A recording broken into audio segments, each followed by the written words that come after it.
प्रवेश कर चुके हैं हिंदी नॉवेल मास्टर की उस गुप्त दुनिया में, जहां कहानियां सिर्फ लिखी नहीं जाती, जाग उठती है। यहां हर छाया के पीछे एक रहस्य छिपा है, हर कदम पर एक अनसुनी फुसफुसाहट, और हर कहानी आपको उस अंधेरे दरवाजे तक ले जाती है जिसे खोलने की हिम्मत हर किसी में नहीं होती। डिस्क्लेमर: इस संसार के सभी पात्र, घटनाएं और स्थान कल्पना के धुएं से जन्मे हैं। इनका किसी वास्तविक व्यक्ति, संस्था या घटना से कोई संबंध नहीं है। यदि कोई समानता लगे तो याद रखिए, संयोग भी कभी कभी कहानी का हिस्सा बन जाता है। ये सामग्री केवल मनोरंजन और कल्पनाओं की रहस्यमयी यात्रा के लिए है। नमस्कार दोस्तों, यहाँ तक कहानी सुनते आए हो इसका मतलब आपको ये कहानी पसंद आ रही है। दोस्तों अगर पसंद आ रही है तो यार सब्सक्राइब भी कर दिया करो और छोटा सा कमेंट किया। मैं हर रोज़ कमेंट्स पढ़ता हूँ, कुछ लोग बहुत अच्छे अच्छे कमेंट्स करते हैं, वो पढ़ के दिन बन जाता है हमारा, बहुत अच्छा लगता है। कमेंट्स कर दिया करो, उसमें कुछ पैसा भी नहीं लगता यार। मेंबरशिप भी मैं कुछ दिन में स्टार्ट कर दूंगा, अगर आपको एक्स्ट्रा एपिसोड चाहिए ही चाहिए तो। मेरे एग्ज़ाम्स हो जाने दो, उसके बाद हम मेंबरशिप का भी स्टार्ट कर देंगे। कंटेंट पूरा तैयार है, और हाँ ये कहानी पूरी कंप्लीट है, 2500 इसके चैप्टर से, और मैं 2000 तक इसको तैयार भी करके रख चुका हूँ। अभी सिर्फ 500 बाकी है, उसके बाद पूरा तैयार हो जाएगा और मैं फुल अपलोड कर दूंगा। तो बीच में रुकने का आपको टेंशन भी नहीं है, क्योंकि ये कहानी पूरी कंप्लीट करके ही मानूंगा मैं।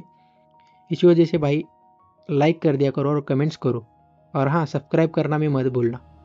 चलिए बढ़ते हैं एपिसोड की तरफ। अध्याय 401। ये सिया और मेरी तरफ से एक छोटी सी भेंट है। बलवंत ठाकुर ने पीहू के नन्हे हाथों से वो पेंटिंग ली और एक एक करके उन्हें देखने लगे। लक्ष्मी ठाकुर और देवांश भी उनके पीछे खड़े होकर बड़े गौर से देख रहे थे। पेंटिंग का अंदाज बहुत ही बचकाना और थोड़ा टेढ़ा मेढ़ा था, लेकिन हर कोई समझ सकता था कि उसमें क्या बना है। एक पेंटिंग में देवांश पीहू के साथ घास पर फुटबॉल खेल रहा था, दूसरी में दादाजी पीहू के साथ पिल्ले का पीछा कर रहे थे, तीसरी में दादी नदी में पीहू के साथ मछली पकड़ रही थी, और एक में बुआ पीहू के साथ पतंग उड़ा रही थी। कुल मिलाकर 30 पेंटिंग थी, सब अलग अलग, लेकिन हर पेंटिंग की खाली जगह पर 4 शब्द लिखे थे, मेरा प्यारा घर। इन चित्रों को देखकर बलवंत ठाकुर और देवांश दोनों खुद को रोक नहीं पाए और उनकी आंखों से आंसू छलक पड़े। खासकर बलवंत ठाकुर, जिन्होंने खुद कहा था कि त्योहार के दिन कोई नहीं रोएगा, लेकिन आखिर में सबसे ज्यादा वही रो रहे थे। लक्ष्मी ठाकुर ने पीहू को गले से लगा लिया और विलाप करते हुए बोली, ओह मेरी लाडली पोती, तुमने इन पिछले कुछ सालों में कितना दुख सहा है। वह फूट फूट कर रो रही थी। लेकिन बहुत जल्द बलवंत ठाकुर ने अपना चेहरा पोंछा, और जैसे ही वे खड़े हुए उन्होंने बड़ी फुर्ती से अपनी बेल्ट निकाली और देवांश पर अंधाधुंध बरसाने लगे, मारते हुए गालियां भी बक रहे थे। देख तूने क्या पाप किए हैं, तूने पहले इतनी समझदार बेटी पर हाथ कैसे उठाया। अरे जानवर, हरामखोर, आज मैं तेरी चमड़ी उधेड़ दूंगा। बलवंत ठाकुर का गुस्सा बढ़ता ही जा रहा था और वे उतनी ही जोर से मार रहे थे जैसे कि सचमुच उसे जान से मारने का इरादा हो। पहले देवांश दिखावे के लिए हाथों से रोकता था, लेकिन इस बार वह बस वहीं खड़ा रहा, आंखों से आंसू बह रहे थे, और उसने अपने पिता को मारने दिया, बचने की कोई कोशिश नहीं की। हालांकि लक्ष्मी ठाकुर का दिल दुख रहा था, लेकिन उन्होंने उसे रोका नहीं, क्योंकि उन्हें भी लगा कि देवांश ने पीहू के साथ जो किया था वह माफी के लायक नहीं था। मगर उनकी गोद में बैठी पीहू ने जब ये देखा तो वह चिल्लाने लगी, दादू मेरे पापा को मत मारो, दादू पापा को मत मारो, ये पीहू की गलती है, अगर मारना है तो पीहू को मारो। ये सुनकर बलवंत ठाकुर का दुख और बढ़ गया। वे रुके नहीं, बल्कि और जोर से मारने लगे, और देवांश शुरू से अंत तक अपनी जगह से नहीं हिला, चुपचाप बैल की मार सहता रहा। आखिरकार सिया आगे बढ़ी, तब जाकर बलवंत ठाकुर ने अपनी बेल्ट नीचे की, लेकिन फिर भी उन्होंने देवांश की नाक की तरफ उंगली उठाए और गरजे, हरामखोर, अगर मुझे कभी पता चला कि तूने माँ बेटी पर फिर से हाथ उठाया है तो मैं तुझे जान से मार दूंगा। देवांश ने सिर हिलाया और बड़े विश्वास के साथ कहा, पापा चिंता मत कीजिए, अगर वो दिन कभी आया तो आपको कुछ करने की जरूरत नहीं पड़ेगी, मैं खुद को खत्म कर लूंगा। उद्धरण चिन्ह ... उद्धरण चिन्ह। बलवंत ठाकुर एक पल के लिए सन्न रह गए, फिर ठंडी सांस लेते हुए बोले, कम से कम तुझमें अभी भी थोड़ा जमीर बाकी है। बेल्ट वापस पहनने के बाद बलवंत ठाकुर पीहू के पास गए और एक पेंटिंग उठाई जिसमें देवांश पीहू के साथ पटाखे फोड़ रहा था। पीहू, कल सुबह होते ही दादू शहर जाकर पटाखे लाएंगे और फिर पीहू के साथ मिलकर फोड़ेंगे, ठीक है? बलवंत ठाकुर ने बड़े प्यार से पीहू को देखा, लेकिन पीहू तुरंत लक्ष्मी ठाकुर की गोद से छूटकर देवांश की ओर भागी और आंसुओं से भीगे चेहरे के साथ रोने लगी। पापा, आई एम सॉरी। पीहू को नहीं पता था कि दादू को पेंटिंग पसंद नहीं आएगी। ये सुनकर देवांश का दिल बैठ गया। वह जल्दी से नीचे बैठा, पीहू को गले लगाया और उसे धीरे से सांत्वना दी। पीहू गलत समझ रही है, दादू को पीहू की बनाई पेंटिंग बहुत पसंद आई है। तो फिर दादू ने आपको क्यों मारा? ओह पापा, क्या आपको दर्द हो रहा है? पीहू ने हाथ बढ़ाकर अपने पापा का चेहरा छुआ। पीहू जानती है बहुत दर्द हो रहा होगा। पापा पहले मुझे भी ऐसे ही मारते थे और पीहू को बहुत बहुत दर्द होता था। देवांश के आंसू जो रुके नहीं थे अब किसी टूटे हुए बांध की तरह बह निकले। पीहू, मुझे माफ कर दो। दादू ने मुझे इसलिए मारा क्योंकि पापा ने पहले गलतियां की थीं। पापा का तुम्हें मारना गलत था, इसीलिए मेरे पापा मुझे ये सबक सिखा रहे हैं। पीहू, पापा शर्मिंदा हैं। मत रो। पीहू, पापा को दर्द नहीं हो रहा। बाप बेटी ने एक दूसरे को कसकर गले लगा लिया। दोनों फूट फूट कर रो रहे थे। सिया एक तरफ खड़ी यह सब देख रही थी। उसकी आंखें भी आंसुओं से भरी थीं, लेकिन वह सबसे पहले संभली। उसने पहले अपनी बेटी को चुप कराया, फिर बलवंत और लक्ष्मी ठाकुर को सांत्वना दी और तभी उसने देवांश से रोना बंद करने को कहा। इस हंगामे के बाद परिवार के सदस्यों के बीच की दरार आखिरकार पूरी तरह से भर गई।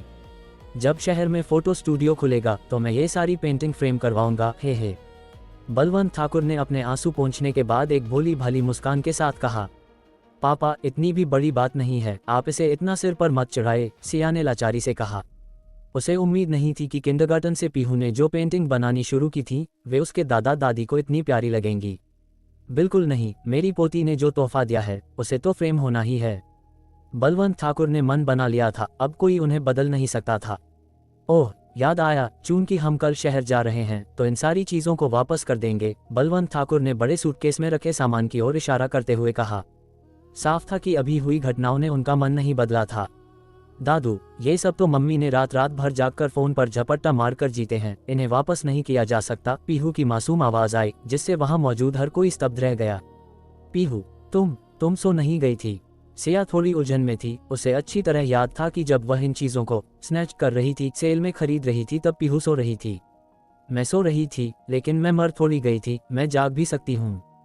पीहू का चेहरा मासूमियत से भरा था, लेकिन उसकी बातें गजब की समझदारी वाली थीं, जिससे चारों बड़ों के मुंह से अनायास ही आह निकल गई। रात भर जागकर फोन से झपट्टा मारा, क्या कोई डकैती थी? बलवंत ठाकुर ने कुछ हैरान होकर पूछा। उस तरह की डकैती नहीं, मैं कैसे समझाऊं? देवांश तुरंत हंसा, फिर कुछ सोचकर बोला, ये वैसा ही है जैसे जब सुपरमार्केट में चावल पर डिस्काउंट मिलता है, पहले आओ पहले पाओ। समझा? बलवंत ठाकुर तुरंत समझ गए, अगर तुम थोड़ा देर से जागते हो तो तुम्हें नहीं मिलता। तो तुमने रात भर जागकर इनके लिए इंतजार किया। तुम्हें दिन में पीहू का ख्याल भी रखना होता है और काम पर भी जाना होता है। तुम उफ, पगली कहीं की। बोलने के बाद बलवंत ठाकुर ने फिर से देवांश को घूर कर देखा। उनकी आंखों में वो खूंखार भाव देखकर देवांश को लगा कि बूढ़े की कमर पर बंधी बैट फिर से हरकत में आने वाली है। मैंने केवल कुछ रातों के लिए ही कोशिश की थी। जब मुझे एहसास हुआ कि मैं उन्हें सेल में नहीं ले पा रही तो मैंने उन्हें ऑनलाइन थोड़े महंगे दाम पर खरीद लिया। क्योंकि वे महंगे थे इसलिए उन्हें वापस नहीं किया जा सकता, सिया ने समझाया। उफ, इतना पैसा? बलवंत ठाकुर ने आह भरी, उनका दिल बैठ रहा था। देवांश तब बोला, तुम्हें कैसे पता चला कि मेरे पापा को शराब पसंद है? इतनी महंगी चीजें अगर खरीदने के बाद मेरे पापा को ये पीने की आदत न हो तो? सिया, जिस साल हमारी शादी हुई थी क्या तुमने पापा को एक बोतल नहीं खरीदी थी? मैंने देखा था कि तुम दोनों उस समय इसे पीने में संकोच कर रहे थे और केवल आधी ही पी थी। उसी समय मैंने सोचा था कि जब मैं बाद में पैसे कमाऊंगी तो मैं त्योहार पर पापा को शराब की 10 बोतलें जरूर दूंगी ताकि वे जी भरकर पी सकें। देवांश, बलवंत ठाकुर, लक्ष्मी ठाकुर तीनों सन्न रह गए। उन्हें उम्मीद नहीं थी कि उसे कई साल पहले की बात इतनी साफ याद होगी। और उस समय वह बस अभी अभी इस परिवार में आई थी और पहले से ही अपने ससुर को तोहफा देने के बारे में सोच रही थी। सबसे बड़ी बात यह थी कि इतने सालों के बाद देवांश ने उसके साथ जैसा बर्ताव किया, उसके बावजूद वह देवांश के पिता को तोहफा देने के लिए तैयार थी। थोड़ी देर की खामोशी के बाद बलवंत ठाकुर ने शर्मिंदगी भरी नजरों से सिया को देखा। बेटी, पापा शर्मिंदा हैं। पापा ने देवांश को अच्छी परवरिश नहीं दी। तुमने इन पिछले कुछ सालों में बहुत दुख सहा है, वो तुम्हारे लायक नहीं है। सिया ने सिर हिलाया। पापा, ऐसा मत कहिए, वो सब पुरानी बातें हैं। ठीक है, अब और नहीं, अब और नहीं। बलवंत ठाकुर ने अपना चेहरा पोंछा। उनके चेहरे पर गहरे संतोष का भाव था। और सिया फिर बोली, पापा, मुझे आपसे कुछ चर्चा करनी है। ये सुनकर बुजुर्ग दंपत्ति का दिल तुरंत बैठ गया और उन्होंने एक साथ मन ही मन सोचा, क्या ये तूफान से पहले की शांति वाला मामला है और अब ये देवांश से तलाक की बात करने वाली है। लेकिन बहुत जल्द उन्हें राहत महसूस हुई, ये सोचकर कि अगर वह सचमुच देवांश को तलाक देना चाहती है तो ये समझ में आता है। आखिरकार वे जानते थे कि उनका बेटा किस तरह का इंसान था, वह सचमुच उसके लायक नहीं था। बोलो, बलवंत ठाकुर ने कहा। हालांकि वे बहुत हिचक रहे थे। मैं चाहती थी, सिया ने थोड़ी झिझक के साथ कहा, आपसे सिगरेट के कुछ कार्टन उधार लूं। सिगरेट उधार? बलवंत ठाकुर हक्का बक्का रह गए। बस इतना ही, तलाक की बात नहीं थी। कुछ कार्टन उधार लेने की बात छोड़ो, अगर तुम सारी की सारी ले जाओ तो मैं, बलवंत ठाकुर, चूं भी नहीं करूंगा। जो चाहिए ले जाओ, जो चाहिए ले जाओ, जितनी है सब ले जाओ। बलवंत ठाकुर ने खुशी से हाथ लहराया। इतनी सारी की जरूरत नहीं है, बस कुछ कार्टन काफी होंगे, सिया ने शर्माते हुए कहा। देवांश ने उत्सुकता से पूछा, तुम सिगरेट नहीं पीती, तुम्हें सिगरेट किस लिए चाहिए? सिया ने देवांश को एक प्यारी सी डांट भरी नजर से देखा, फिर बलवंत और लक्ष्मी ठाकुर को समझाया। मैं ये सोच रही थी, जब आपने देवांश का कर्ज चुकाया था तो क्या आपने गांव के लोगों से पैसे उधार नहीं लिए थे? कई साल हो गए हैं और वे जरूर परेशान होंगे, तो मैंने सोचा मैं इस मौके का फायदा उठाकर उन्हें पैसे वापस कर दूं और फिर देवांश और मेरी तरफ से एक छोटे से तोहफे के तौर पर उन्हें सिगरेट का एक एक कार्टन दे दूं। अध्याय 402। उसके बैंक कार्ड में फूटी कौड़ी भी नहीं थी। ये सुनकर तीनों एक बार फिर सन्न रह गए। खासकर बुजुर्ग दंपत्ति बलवंत और लक्ष्मी ठाकुर एक दूसरे को देखने के बाद दोनों की आंखों में सदमा साफ दिखाई दे रहा था। देखो, बड़ी सोच क्या होती है, इसे कहते हैं बड़ी सोच। एक मददगार के एहसान को याद रखना, न केवल उसे मन में रखना बल्कि उसे चुकाना भी, बस यही चरित्र बेदाग है। इसके अलावा ऐसा करने से पहले उसने बुजुर्ग दंपत्ति की राय भी ली, ताकि उन्हें 1000 रुपये की सिगरेट का पैकेट देने में बुरा न लगे। उसका सामाजिक शिष्टाचार आम लोगों से कहीं आगे था। सबसे अहम बात यह थी कि देवांश ने उसके साथ पहले इतना बुरा बर्ताव किया था, फिर भी वह देवांश के माता पिता की मदद करना चाहती थी ताकि उनका कर्ज चुक सके। ऐसी बहू दिया लेकर ढूंढना तो दूर, दिन के उजाले में भी नहीं मिल सकती। देवांश, अरे ओ देवांश, तूने पिछले जन्म में कौन से पुण्य किए थे जो तुझे ऐसी गुणी पत्नी मिली? लक्ष्मी ठाकुर ने आह भरी। तेरे किए सारे बेवकूफ़ी भरे काम देखकर मेरा मन करता है तेरी टांगें तोड़ दूं। माँ, क्या हमने तय नहीं किया था कि अब पुरानी बातें नहीं करेंगे? सिया ने लक्ष्मी ठाकुर से थोड़ी शिकायत भरे लहजे में कहा। ठीक है, अब और बात नहीं, अब और बात नहीं। लक्ष्मी ठाकुर दिल से सिया को चाहती थी और स्वाभाविक रूप से उसकी बातों को बिना किसी शर्त के मान लेती थी। तो आप दोनों का क्या विचार है? सिया ने पूछा। हालांकि लक्ष्मी ठाकुर किफायती थी और पैसे की कद्र करती थी, लेकिन इस मामले में वे बिल्कुल भी कंजूस नहीं थी। जो लोग उस समय हमें पैसे उधार देने को तैयार थे, उन्हें देवांश का जीवन रक्षक कहा जा सकता है। 1000 रुपये की सिगरेट का पैकेट तो छोड़ो, अगर ये 10,000 रुपये भी होते तब भी हम फायदे में ही रहते। बोलने के बाद लक्ष्मी ठाकुर का लहजा बदल गया। चूंकि सामान वापस नहीं किया जा सकता, इसलिए उन्हें दिया जा सकता है। लेकिन ये पैसा तुम्हारे पिता और मैंने उधार लिया था, सवाल ही नहीं उठता कि तुम इसे चुकाओ। बलवंत ठाकुर ने सिर हिलाया। बिल्कुल, मेरा भी यही मतलब है। तुम पर पहले से ही बहुत दबाव है, न केवल परिवार चलाना है बल्कि आगे चलकर पीहू की बीमारी का इलाज भी करना है। भले ही मैं पत्थर दिल होता, फिर भी मैं कर्ज चुकाने के लिए तुम्हारे पैसे नहीं ले सकता था। बेटी, हमारे ठाकुर परिवार पर तुम्हारा बहुत बड़ा एहसान है। अपने पापा और माँ को तुम्हारे लिए कुछ करने दो, ठीक है? ... इस बार सन्न रह जाने की बारी सिया की थी। वह जानती थी कि बुजुर्ग दंपत्ति ईमानदार और सीधे हैं, लेकिन उसे कभी उम्मीद नहीं थी कि वे इतने निश्चल होंगे। भले ही वह उनके बाहरी कर्ज को चुकाने में मदद कर सकती थी, जिससे वे कर्ज मुक्त और बेफिक्र हो जाते, लेकिन उन्होंने जिद्दी होकर उसे मना कर दिया और खुद को खपाकर कर्ज चुकाने का कठिन रास्ता चुना। इंसान वो प्राणी है जो आराम चाहता है और कठिनाई से बचता है, फिर भी इन बुजुर्गों ने सबसे कठिन रास्ता चुना। लेकिन पापा, मेरी अभी की नौकरी बहुत आरामदायक है, मुझमें क्षमता है। सिया की बात पूरी होने से पहले ही बलवंत ठाकुर ने काट दी। तुम्हारी नौकरी आरामदायक है, तुम में काबिलियत है और एक पिता के रूप में मैं तुम्हारे लिए वास्तव में खुश हूँ। लेकिन बेटी, याद रखो, तुम्हें अब से अपने लिए जीना है और हमेशा दूसरों के बारे में नहीं सोचना है। हालांकि देवांश मेरा बेटा है, लेकिन वो सचमुच तुम्हारे लायक नहीं है। इसलिए जो सिगरेट और शराब तुमने अपने पापा को दी वो पापा रखेंगे, लेकिन ये पैसा पापा एक पैसा भी नहीं ले सकते। ... सिया फिर चुप हो गई। उसे समझ नहीं आ रहा था कि उन्हें कैसे मनाए। यह उसके यहाँ आने से पहले की योजना से बिल्कुल अलग था। उसने कई संभावनाओं पर विचार किया था, जिसमें यह संभावना भी शामिल थी कि उसके सास ससुर सिगरेट लेने से मना कर देंगे, लेकिन उसने कभी इस संभावना पर विचार नहीं किया था कि वे कर्ज चुकाने में उसकी मदद लेने से ही इनकार कर देंगे। अपनी बेबसी में उसने देवांश की ओर देखा, उम्मीद करते हुए कि वह बीच में आएगा और अपने माता पिता को मनाएगा। लेकिन इससे पहले कि वह बोल पाती, बलवंत ठाकुर के शब्दों ने उसका विचार खारिज कर दिया। उसकी तरफ मत देखो, वो तुम्हारे पैसे खर्च करने के लिए और भी कम लायक है। इस समय देवांश वास्तव में हक्का बक्का था। उसका दिमाग पूरी तरह से सुन्न हो गया था। उसने सिया को अपनी ओर देखते हुए नहीं देखा, नहीं उसने बलवंत ठाकुर के उसके बारे में कहे शब्द सुने। वह पूरी तरह से सिया के उस बयान के सदमे में डूबा हुआ था कि वह उसके माता पिता का कर्ज चुकाने में मदद करना चाहती है। इस पर अपराध बोध, पछतावा, आत्मग्लानि, झुंझलाहट, गुस्सा और भविष्य के लिए खुशी सब एक साथ उस पर हावी हो गए।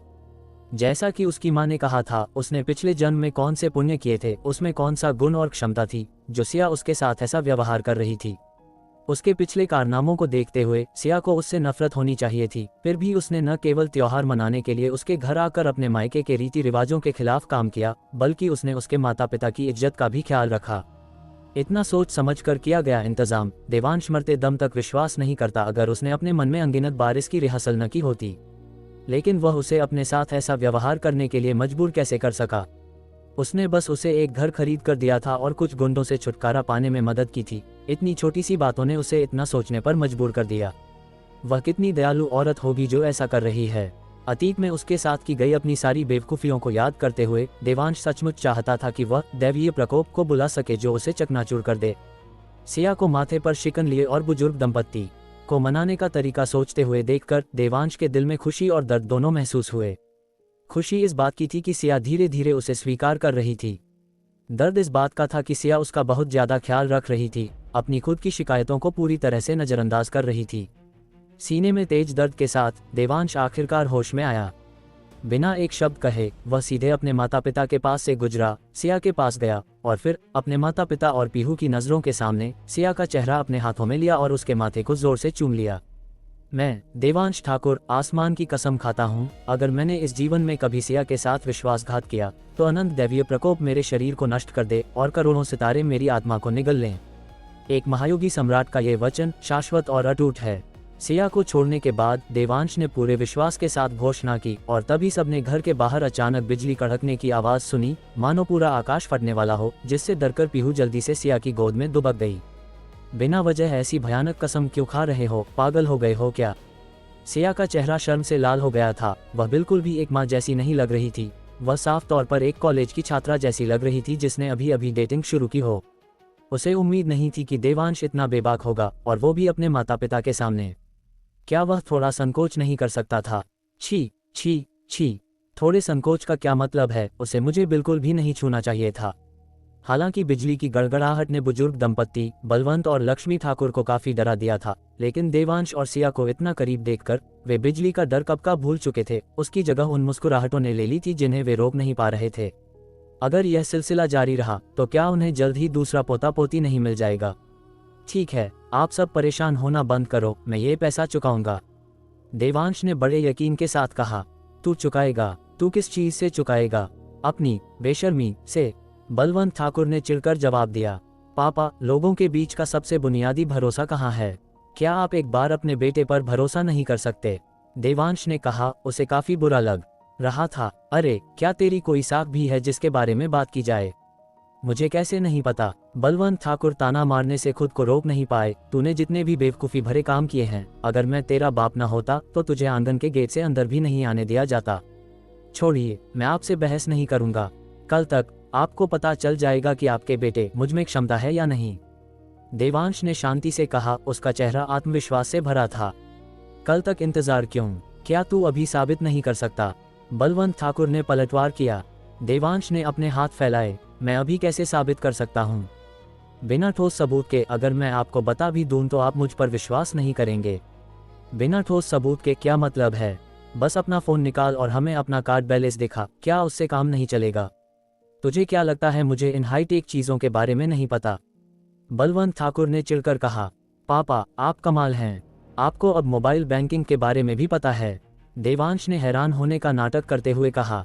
बकवास बंद कर। पिछले कुछ सालों में दूसरों को पैसे वापस करते समय कुछ को केवल मोबाइल बैंकिंग के जरिए ही ट्रांसफर किया जा सकता था और बैंक काउंटर पर कर्मचारियों ने इसमें मेरी मदद की। बलवंत ठाकुर ने ठंडी सांस ली, देवांश को गुस्से से घूरते हुए। देवांश ने अपने बुजुर्ग पिता के बारे में सोचा जो बैंक में दूसरों से ऐप के लिए विनम्रता से मदद मांग रहे थे, और उसे अपने दिल में एक अजीब सी बेचैनी महसूस हुई। लेकिन उसने जल्दी ही खुद को संभाला। फिर बलवंत ठाकुर से कहा, रहने दीजिए, मैं फिर भी आपको नहीं दिखाऊंगा। रात बहुत हो गई है और अगर मैंने आपको डरा दिया तो मुझे आपको अस्पताल भेजना पड़ेगा, जो सुरक्षित नहीं है। देवांश सच बोल रहा था। उसे खुद भी नहीं पता था कि अभी उसके फ़ोन के बैलेंस में कितने अंक हैं। अगर उसने सीधे दिखा दिया तो यह निश्चित रूप से बुजुर्ग दंपत्ति को डरा देगा। बेहतर होगा कि कल उन चीज़ों के आने तक इंतज़ार किया जाए और फिर धीरे धीरे, जैसे गर्म पानी में मेढक को उबाला जाता है, उन्हें इसे स्वीकार करने दिया जाए। लेकिन ये शब्द जब बुजुर्ग दंपत्ति बलवंत और लक्ष्मी ठाकुर तक पहुंचे तो उनका अर्थ कुछ और ही निकला। उनकी नज़रों में देवांश उन्हें डराने को लेकर चिंतित नहीं था, वह बस डींगे मार रहा था। और वह ऐसा इसलिए कर रहा था क्योंकि उसके बैंक कार्ड में फूटी कौड़ी भी नहीं थी। अध्याय 403, कल पछताना मत। हालांकि जानना एक बात है, देवांश की इज्जत बचाने के लिए उन्होंने उसे सीधे तौर पर बेनकाब नहीं किया। इसके बजाय उन्होंने लापरवाही से कहा, तेरे बाप ने कैसी कैसी स्थितियां नहीं देखीं। क्या वह चंद सिक्कों से डर जाएगा? तुझसे तो झूठ भी ढंग से नहीं बोला जाता। ये देखकर कि देवांश समझाने ही वाला था, बलवंत ठाकुर ने उसे सीधे रोक दिया और अंतिम फैसला सुनाते हुए कहा, ये पैसा मैंने उधार लिया था, इसका तुझसे कोई लेना देना नहीं है। मुझ में अभी भी बहुत ताकत है, मैं इसे खुद चुका सकता हूँ। बलवंत ठाकुर ने सबसे रौबदार शब्द कहे, फिर भी उन्होंने सबसे कोमल काम किया। एक पिता के रूप में वे अपने बच्चों द्वारा दी गई परेशानियों से नहीं डरते थे, वे केवल उन पर बोझ बनने से डरते थे। हालांकि इस बाहरी कर्ज को चुकाने में उन्हें 1 दशक से अधिक की कड़ी मेहनत लग सकती थी, लेकिन वे रत्ती भर भी नहीं डरे और यहाँ तक कि इसे एक पिता के रूप में अपना कर्तव्य माना। पापा, सिया भी बोलने ही वाली थी और उन्हें फिर से मनाने की कोशिश करने वाली थी, लेकिन बलवंत ठाकुर ने उसे रोक दिया। बस, यह मामला तय हो गया, अब कोई चर्चा नहीं। बलवंत ठाकुर का रवैया दृढ़ था, किसी जिद्दी इंसान की तरह। लक्ष्मी ठाकुर भी बोली, सिया, अपने पापा की बात सुनो। इस बारे में चिंता मत करो। तुम्हारे पापा अब राजमिस्त्री का काम कर रहे हैं और जब कोई काम नहीं होता तो वे लकड़ी काटने पहाड़ों पर जाते हैं। मैंने खेत में कुछ सब्जियां भी लगाई हैं। जब हम बाजार जाते हैं तो हम लकड़ी और सब्जियां बेचते हैं और हम कुछ पैसे कमा लेते हैं। हम ये कर्ज चुका सकते हैं। बलवंत ठाकुर ने कहा कि वे इसे चुका सकते हैं और लक्ष्मी ठाकुर ने फिर सिया को आश्वस्त करने के लिए अपनी आय के विशिष्ट स्रोतों को समझाया। पति पत्नी ने एक दूसरे का साथ बखूबी निभाया और उसने केवल सिया को बताया, देवांश को इससे दूर रहने के लिए नहीं कहा, क्योंकि उसके दिल में भले ही देवांश मदद करना चाहता हो, उसमें ऐसा करने की क्षमता नहीं होगी। उसने अनुमान लगाया कि अंत में उसे कर्ज चुकाने के लिए फिर भी सिया से पैसे मांगने पड़ेंगे, इसलिए उसने बस स्रोत को ही ब्लॉक कर दिया, जिससे देवांश चाहकर भी इसमें शामिल न हो सके। ये सुनने के बाद सिया बहुत असहज महसूस कर रही थी और उसके चेहरे पर उदासी छा गई, लेकिन वह असहाय थी और केवल चुप रह सकती थी, ये योजना बनाते हुए कि कल नंद के वापस आने के बाद इस पर फिर से चर्चा करेगी। और जब देवांश ने अपने माता पिता की बातें सुनी तो ऐसा लगा जैसे 1000 चाकू उसके दिल में घूम रहे हों, उसे अंदर से चीर रहे हों। वह अच्छी तरह जानता था कि अगर यह बाहरी कर्ज नहीं होता तो बुजुर्ग दंपत्ति का जीवन बहुत अधिक आरामदायक होता और उन्हें इस तरह सुबह से शाम तक काम नहीं करना पड़ता। ये देखकर कि दोनों चुप हैं, लक्ष्मी ठाकुर ने उन्हें सांत्वना देना जारी रखा, पगले बच्चों, तुम्हें हमारी चिंता करने की जरूरत नहीं है। तुम्हारे पापा और मेरा इतनी कसरत करना असल में हमारी सेहत के लिए अच्छा है। सिया ने उनकी बातों पर सिर हिलाया, क्योंकि वह पहले से ही जानती थी कि चाहे वह कुछ भी कहे, वे नहीं सुनेंगे। यहाँ उनसे बहस करने के बजाय कल कोई समाधान सोचना बेहतर था। जहाँ तक देवांश की बात है, उसने अपने दिल के दुख को जबरदस्ती दबाया, अपने चेहरे पर एक मुस्कान लाने की कोशिश की और अपने माता पिता से कहा, आपने कह दिया, ठीक है, तो हम वास्तव में इस पैसे की चिंता नहीं करेंगे। कल पछताना मत। दफा हो, तेरे सड़े हुए पैसों की किसे परवाह है। पछतावा? मैंने, बलवंत ठाकुर ने कभी किसी चीज का पछतावा किया है? बलवंत ठाकुर ने हाथ लहराया बड़बड़ाते हुए, लेकिन उनके चेहरे के भाव सुकून भरे और खुश थे। साफ था कि वे खुश थे कि वे अभी भी अपने बच्चों की मदद कर सकते हैं। पापा, मुझे लगता है कि सिगरेट का एक पैकेट हमारा आभार व्यक्त करने के लिए काफी नहीं है, देवांश बीच में बोला। उसकी नजरें सिया के बड़े सफेद बॉक्स की ओर गईं। ये देखकर बलवंत ठाकुर का दिल धड़क उठा और उन्होंने जल्दी से पूछा, तेरा क्या मतलब है? देखिए, किसी ने हमें पैसे उधार दिए और कई साल हो गए और उन्होंने हमसे वापस करने के लिए भी नहीं कहा। ये दयालुता, क्या इसकी कीमत केवल 1000 रुपये हो सकती है? मेरी राय में हमें हर परिवार को शराब की एक और बोतल देनी चाहिए। तो मेरे पास केवल 2 बोतलें ही बचेंगी, है ना? बलवंत ठाकुर उस टिप्पणी से सन्न रह गए और अनायास ही बोल पड़े, लेकिन बोलने के बाद उन्होंने खुद से सिर हिलाया। लेकिन तू सही कह रहा है। अगर उन्होंने उस समय मुझे पैसे उधार नहीं दिए होते तो मुझे नहीं पता कि तेरी जान बचती या नहीं, लेकिन तेरे दोनों हाथ निश्चित रूप से चले जाते। बस उस जीवन रक्षक दयालुता के लिए यह ऐसा कुछ नहीं है जिससे सिगरेट का एक पैकेट और शराब की एक बोतल चुका सके। इस बिंदु पर हालांकि बलवंत ठाकुर की आंखों में थोड़ी हिचकिचाहट थी, उन्होंने तुरंत अपना मन बना लिया और कहा, ठीक है, जब मेरे पास पर्याप्त पैसे जमा हो जाएंगे तो मैं सिगरेट और शराब ले जाऊंगा। तो फिर आपके पास केवल 2 बोतल शराब बचेगी, क्या आपको मंजूर है? देवांश ने मुस्कुराते हुए पूछा। बलवंत ठाकुर ने अपना पैर उठाया और देवांश की टांग पर लात मारी। निकल यहाँ से, इसमें मंजूर न होने वाली क्या बात है? अगर वे न होते तो क्या आज तेरा जीवन इतना अच्छा होता? समझदार, दिलदार, देवांश ने अंगूठा दिखाया, मुस्कुराते हुए उनकी तारीफ की। बाकी समय के लिए बलवंत ठाकुर और उनकी पत्नी ने सिया के साथ बातचीत की, हर तरह के विषयों से लेकर कि कैसे सिया का प्रमोशन हुआ और वेतन बढ़ा, कि पीहू किंडरगार्टन में कैसा कर रही थी। देवांश उनके पास चुपचाप सुनता रहा और तब उसे एहसास हुआ कि ऐसी बहुत सी बातें थीं जो उसे खुद भी नहीं पता थीं। जब उसने सुना कि सिया ने उसके और उनकी बेटी के लिए चुपचाप कितना बलिदान दिया है तो उसका दिल लगभग टूट गया। वह उस समय कितना बड़ा कमीना था जो माँ और बेटी के लिए इतना क्रूर था। जैसे ही उसने ये सोचा, देवांश ने फिर से अपने शरीर की जांच की, लेकिन अभी भी कोई असामान्यता नहीं पकड़ सका। इसने उसे सोचने पर मजबूर कर दिया कि क्या उसे उस समय श्राप नहीं दिया गया था? क्या उसका एक जानवर जैसे इंसान में बदलना बस उसकी अपनी गलती थी? लेकिन जल्द ही देवांश ने इस विचार को खारिज कर दिया, क्योंकि वह गहराई से जानता था कि बाहरी हस्तक्षेप के बिना उसके लिए अचानक पूरी तरह से एक अलग व्यक्ति में बदलना असंभव था।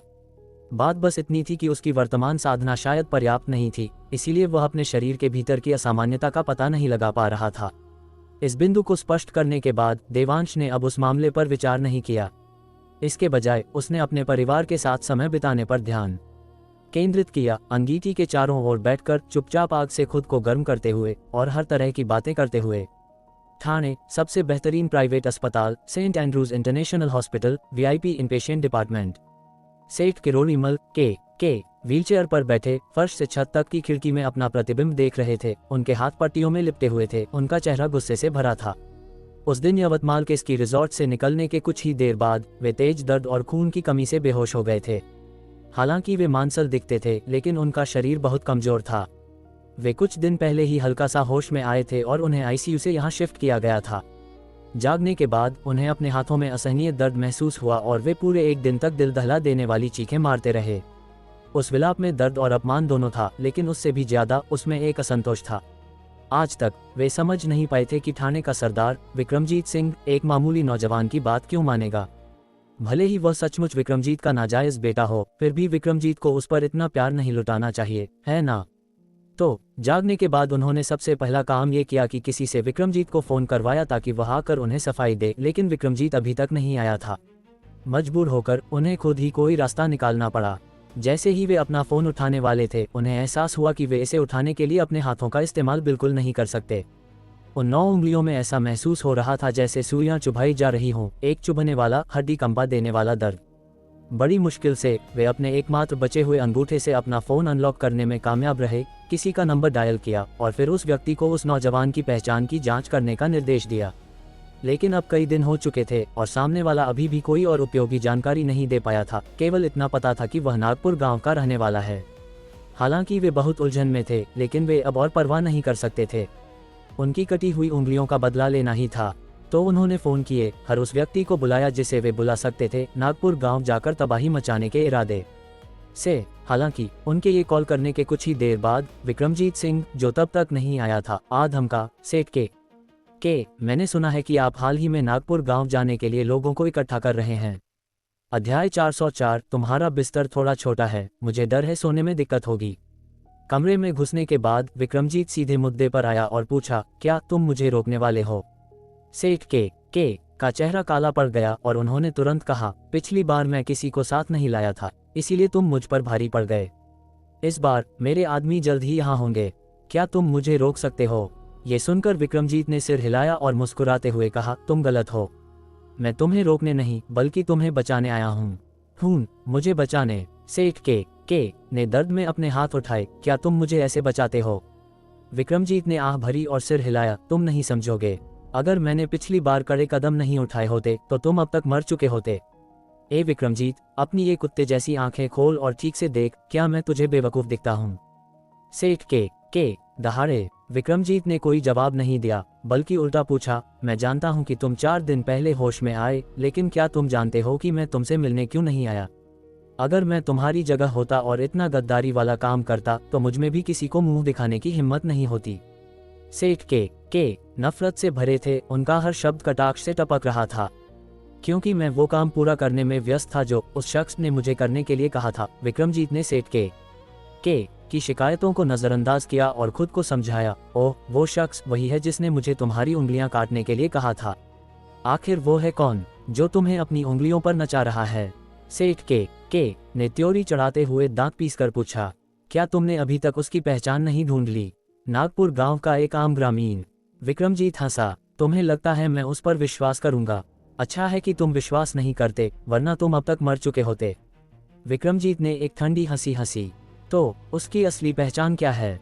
सेठ के जवाब जानने के लिए उतावले थे। उसकी कई पहचान है, हर एक असली। तुम उसे देवांश कह सकते हो या फिर तुम उसे गुरु देवांश कह सकते हो। जब विक्रमजीत ने गुरु देवांश शब्द बोले तो उसका चेहरा श्रद्धा से भरे बिना नहीं रह सका। गुरु देवांश, इसका क्या मतलब है? सेठ के ने माथे पर बल डालते हुए पूछा, तुम महाराष्ट्र के नहीं हो, इसलिए तुम नहीं जानते कि गुरु देवांश नाम में कितना वजन है। लेकिन मुझे यकीन है कि तुमने सुना होगा कि भैरव सिंह, जो पहाड़ों को हिला सकता था और समुद्रों को भर सकता था, ठाकुर सरनेम वाले एक नौजवान के हाथों मारा गया और उस शख्स ने केवल एक वार का इस्तेमाल किया। उद्धरण चिन्ह ... विस्मयादिबोधक चिन्ह विस्मयादिबोधक चिन्ह विस्मयादिबोधक चिन्ह उद्धरण चिन्ह। ये सुनकर सेठ के का शरीर जोर से कांपने लगा और यहाँ तक कि उनकी आवाज भी कांपने लगी। तुम्हारा मतलब है वो शख्स ये शख्स है? हालांकि उनके शब्द थोड़े बेतुके लग रहे थे, लेकिन विक्रमजीत तुरंत समझ गया। फिर उसने मजाकिया भाव से उनकी ओर देखा और उसकी नजरों के नीचे सिर हिलाया। तो क्या तुम्हें लगता है कि मैं तुम्हें बचाने आया हूँ? विक्रमजीत ने मुस्कुराते हुए पूछा।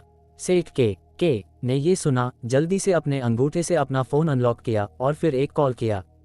कॉल कनेक्ट होने के बाद सेठ के की लगभग दहाड़ती हुई आवाज सुनी जा सकती थी, पीछे हटो, सब पीछे हटो। अगर किसी ने एक भी कदम आगे बढ़ाने की हिम्मत की तो मैं उसका पूरा खानदान मिटा दूंगा। दहाड़ने के बाद उन्होंने फोन काट दिया। फिर पसीने से लथपथ होकर विक्रमजीत की ओर देखा और बोले, भाई विक्रमजीत, आपकी इस महान दयालुता के लिए मेरे पास शब्द नहीं हैं। जब मैं ठीक हो जाऊंगा तो मैं आपकी जान बचाने के लिए धन्यवाद देने हेतु एक भव्य दावत दूंगा। सेठ के मूर्ख नहीं थे, वे जानते थे कि लंबे समय से प्रसिद्ध भैरव सिंह को एक वार में तुरंत मारने का क्या मतलब है। इसका मतलब था कि उस शख्स को अब सामान्य पैमानों से नहीं आंका जा सकता था। चाहे वे कितने भी लोग ले आते, उस शख्स के सामने ये केवल कुछ और मुंह के मारने की बात होती। असल में अगर उनके सारे आदमी मर भी जाते तो भी यह सामने वाले के वार्म अप के लिए काफी नहीं होता। इसलिए उन्होंने विक्रमजीत को उन्हें रोकने के लिए धन्यवाद दिया, वरना जो टूटता वह 9 उंगलियां नहीं बल्कि उनकी गर्दन होती। दावत की बात भूल जाओ, अभी तुम्हारे पास अपना एहसान चुकाने और अपने पापों का प्रायश्चित करने का एक मौका है, विक्रमजीत ने ठंडे लहजे में कहा। भाई विक्रमजीत, बस हुक्म करो, जब तक मैं कर सकता हूँ मैं इसे तुरंत करूँगा। सेठ के अपनी जान की कीमत जानते थे और जल्दी से बोले, मैंने गुरु देवांश के निर्देशों के अनुसार कुछ चीजें खरीदी, लेकिन मैंने अभी तक भुगतान नहीं किया है। देखो, अगर मैं करूँगा, चाहे कितना भी हो मैं सब चुका दूंगा। ठीक है, तुम्हारी बातों से मुझे राहत मिली। बिल के बारे में कोई तुमसे संपर्क करेगा। मुझे अभी भी सामान पहुंचाने के लिए नागपुर गांव जाना है, क्या तुम साथ आना चाहते हो? रहने दो, मेरा अनुमान है कि गुरु देवांश अभी भी गुस्से में हैं। इस बार मैं भाई विक्रमजीत को तकलीफ दूंगा कि वे गुरु देवांश के सामने मेरी सिफारिश कर दें। अगली बार मैं खास तौर पर गुरु देवांश के लिए दिन होस्ट करूंगा। सेठ के वास्तव में व्यक्तिगत रूप से माफी मांगना चाहते थे, लेकिन जैसे ही उन्होंने अपने हाथ पर पट्टी देखी वे फिर रुक गए। ये भी चलेगा, तुम अपनी चोटों का ख्याल रखो, मैं पहले तुम्हारे लिए गुरु देवांश का मूड भांप लूंगा। विक्रमजीत के बोलने के बाद वह मुड़ा और चला गया बिना किसी हिचकिचाहट के। वह कुछ नहीं कर सकता था, अभी भी थोड़ी दूरी थी और अगर उसने चीजें गड़बड़ कर दी तो वह सेठ के जितना भाग्यशाली नहीं होगा जो बस कुछ उंगलियां खो बैठे।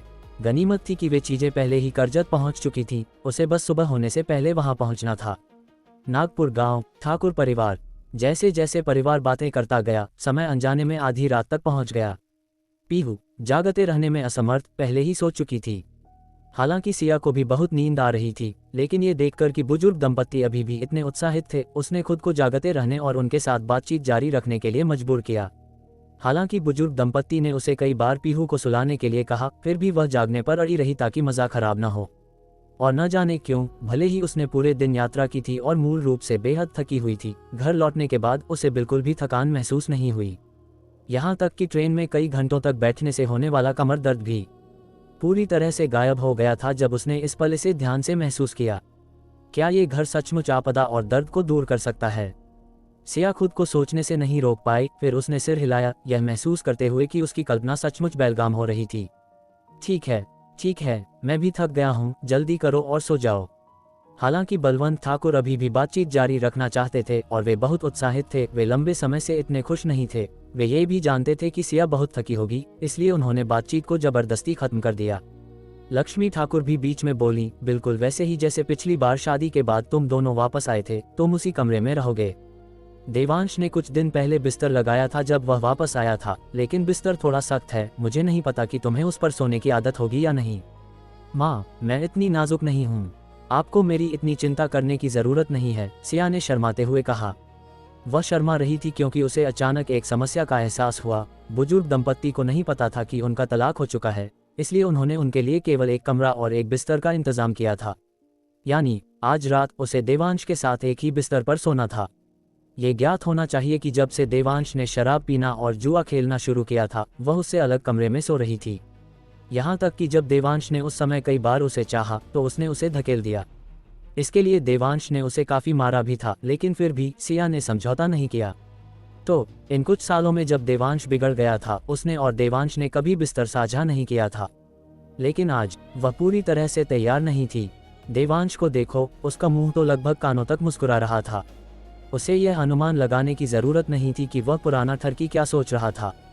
उसने शुरू में सोचा था कि यह पहले से ही बहुत अजीब था, लेकिन उसे उम्मीद नहीं थी कि लक्ष्मी ठाकुर उसमें और तड़का लगा देंगी, या शायद पीहू को आज रात हमारे साथ सोना चाहिए। तुम्हारे कमरे का बिस्तर थोड़ा छोटा है, मुझे डर है कि तुम्हें सोने में असुविधा हो सकती है। अध्याय 405। कोई बात नहीं, मुझे आदत है। असुविधा कैसे हो सकती है? हम बस लेटने वाले हैं, बिना हिले डुले सोने वाले हैं, हमें कुछ भी करने की जरूरत नहीं है, तो असुविधा क्या हो सकती है? मेरी सासू माँ, क्या आप कृपया इतना गोलमोल नहीं बोल सकती? गलतफहमी होना आसान है, खुद सुनिए, आप कैसी अनर्थकारी बातें कर रही हैं। ठीक है, देवांश ने तुरंत सहमति दी। उसने सिया को सलाह भी दी, वैसे भी पीहू सो रही है, वह सुबह तक सो सकती है, इसलिए तुम्हें उसे और बहलाने की जरूरत नहीं है। तुम भी अच्छी नींद ले सकती हो। क्या तुम्हें यकीन है पीहू के यहाँ न होने पर मैं अच्छी नींद ले सकती हूँ? क्या तुम खुद भी उस पर विश्वास करते हो? इसके अलावा क्या तुम सुनना चाहते हो कि तुम क्या कह रहे हो? तर्क पूरी तरह से असंगत है। ठीक है, चूंकि पीहू सुबह तक सो सकती है, भले ही वह हमारे साथ सोए, मुझे उसे बहलाने की जरूरत नहीं है और मैं फिर भी अच्छी नींद ले सकती हूँ। मुझे अच्छी नींद लेने के लिए पीहू को अपनी दादी के साथ सोने की क्या जरूरत है? अगर तुम कहते हो कि तुम्हारे पास छिपाने के लिए कुछ नहीं है, तो भूत भी विश्वास नहीं करेगा। माँ, कोई जरूरत नहीं, पीहू को मेरे साथ सोने की आदत है। अगर वह रात को मुझे नहीं देखेगी तो वह हंगामा करेगी। साथ ही वह अब अपनी रजाई बहुत लात मारती है और मुझे उसे रात में कई बार ढकना पड़ता है। सिया तर्क से बहस कर रही थी, लेकिन इससे पहले कि वह अपनी बात पूरी कर पाती, लक्ष्मी ठाकुर ने उसे काट दिया। उसकी चिंता मत करो, मेरी नींद कच्ची है, जैसे ही वह हिलेगी मैं जाग जाऊंगी, इसलिए पीहू को ठंड नहीं लगेगी। सिया ने सिर हिलाया, मैं बस चिंतित हूँ कि इससे आपकी नींद पर असर पड़ेगा।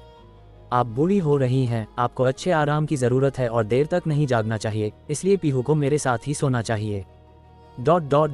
लक्ष्मी ठाकुर और देवांश को उम्मीद नहीं थी कि सिया ऐसा दांव चलेगी, इसलिए वे दोनों अवाक रह गए और उन्हें सिया की इच्छा माननी पड़ी। खैर ठीक है, लक्ष्मी ठाकुर ने जवाब दिया। फिर देवांश को थोड़ी निराशा भरी नजर से देखा, जैसे कह रही हो, एक माँ के रूप में मैं केवल इतनी ही मदद कर सकती हूँ। क्या हमें दूसरा पोता मिल सकता है? ये तुम पर निर्भर करता है, नौजवान। देवांश ने इसे न देखने का नाटक किया और सावधानी से हीटिंग टेबल को एक तरफ धकेल दिया, जिससे सिया पीहू को अपनी बाहों में लेकर खड़ी हो सके। फिर उसने रास्ता दिखाया। 3 लोगों का परिवार मुख्य हॉल से गुजरा और सामने वाले कमरे में पहुंचा। जाने पहचाने कमरे को देखकर सिया एक पल के लिए ख्यालों में खो गई। उसे अचानक ऐसा महसूस हुआ जैसे वह 3-4 साल पीछे चली गई हो, जब उसने अपने परिवार की मर्जी के खिलाफ जाकर तमाम मुश्किलों के बावजूद देवांश से शादी की थी।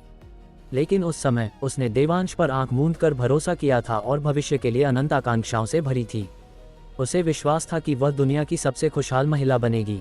हालांकि उसने कभी उम्मीद नहीं की थी कि खुशी के केवल 1 साल बाद सब कुछ नाटकीय रूप से बदल जाएगा और वह अपने जीवन के सबसे काले 2-3 सालों की शुरुआत करेगी। उसने मूल रूप से सोचा था कि उसका जीवन बस ऐसा ही होगा कि वह पीहू के आखिरी पलों को अंतहीन दर्द में बिताएगी। फिर जब पीहू को कैंसर ले जाएगा तो वह उसका पीछा करेगी ताकि पीहू यमलोक की राह पर अकेली न डरे। लेकिन जिसकी उसे कभी उम्मीद नहीं थी वह यह था कि देवांश अचानक जाग गया। हालांकि वह अब अंडरवर्ल्ड के साथ जुड़ा हुआ था, कम से कम उसने उसे कोई बुरा काम करते हुए नहीं सुना था और उसके और उनकी बेटी के प्रति उसका रवैया वास्तव में बहुत सुधर गया था। वह नहीं जानती थी कि क्या ये देवांश जानबूझकर नाटक कर रहा था, न ही वह जानती थी कि देवांश इसे कब तक बनाए रख सकता है। लेकिन इस पल उसने वास्तव में फिर से उम्मीद की एक किरण देखी, ठीक वैसे ही जैसे जब उसने पहली बार उससे शादी की थी। अब दरवाजे पर खड़े होकर देवांश को बारीकी से रजाई की तह लगाते हुए देखकर, हालांकि वह इसे स्वीकार करने में हिचक रही थी, लेकिन उसका दिल वास्तव में पिघल गया था। जैसे ही उसने पीहू के बाहरी कपड़े उतारने में सावधानी से मदद की और फिर उसे बिस्तर पर लिटाया, रजाई से ढका, देवांश पहले ही धोने के लिए पानी का एक तसला ले आया था।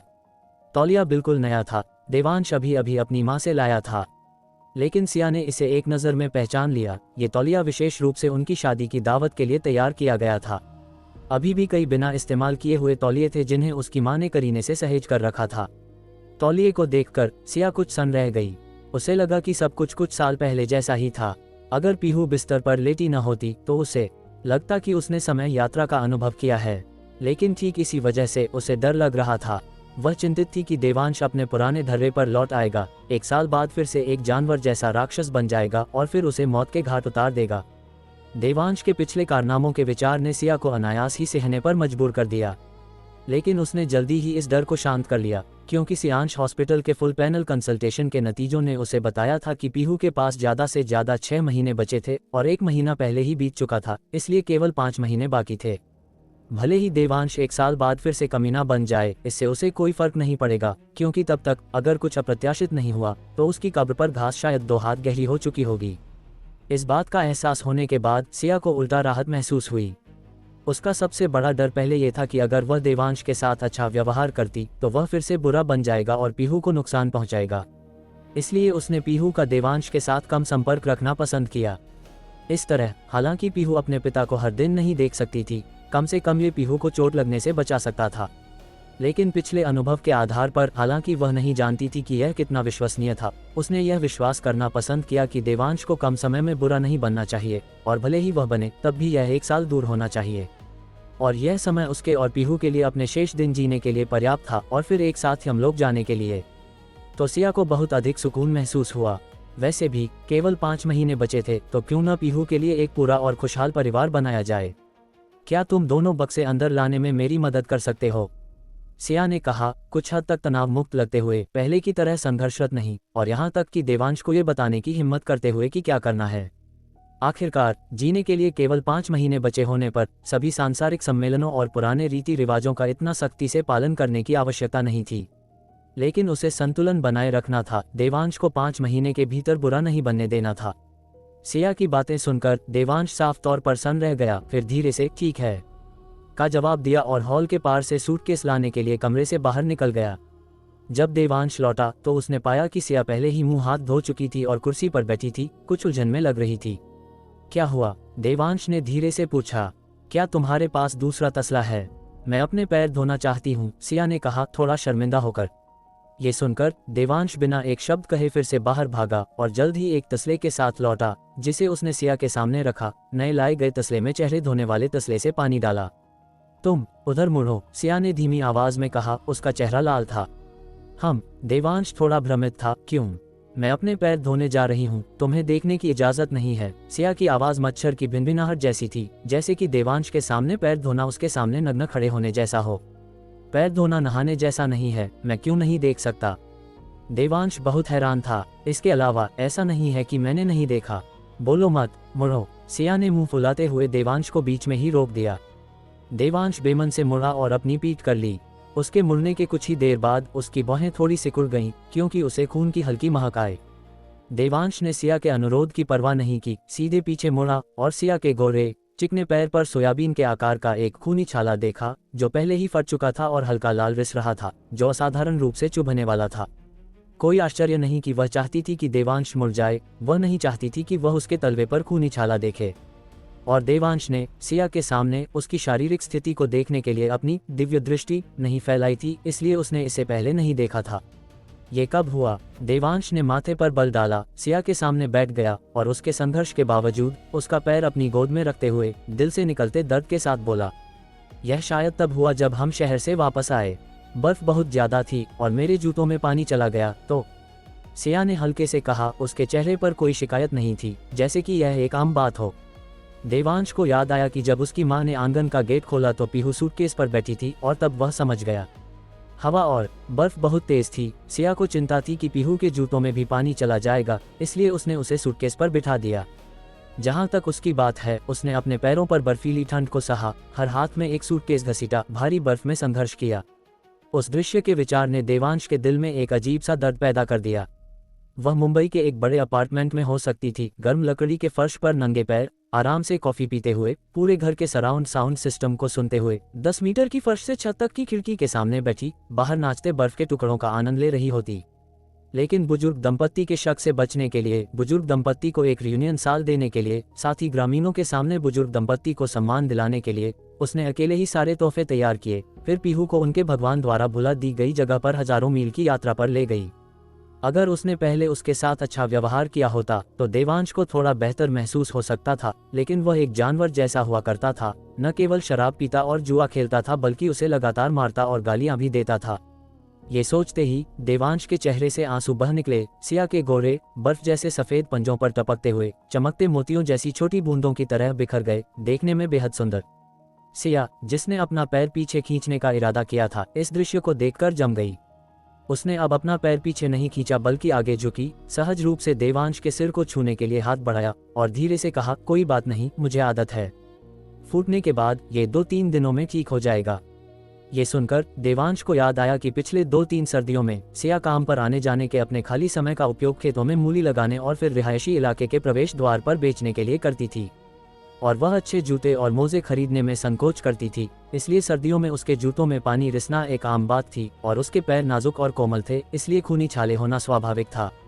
इन बातों को सोचते हुए देवांश ने सिया के पैर को पकड़ लिया, उसे अपने सबसे कीमती खजाने की तरह अपनी बाहों में छिपा लिया, फिर अपना माथा उसके पैर पर टिका दिया और उसके पैर को ठीक करने के लिए आध्यात्मिक ऊर्जा का संचार करते हुए वह फूट फूट कर रोने लगा। सिया ने ज्यादा सांत्वना नहीं दी, उसने बस अपने सामने एक बच्चे की तरह रोते हुए आदमी को देखा, फिर नीचे झुककर अपना सिर उसके सिर के पिछले हिस्से पर टिका दिया और धीरे से उसकी पीठ थपथपाने के लिए हाथ बढ़ाया। इस पल खामोशी शब्दों से ज्यादा बोल रही थी। अध्याय 406 ठाकुर परिवार के त्योहार का सामान। ठीक है, अब सोने का वक्त हो गया है, हमारी बेटी को मत जगा देना।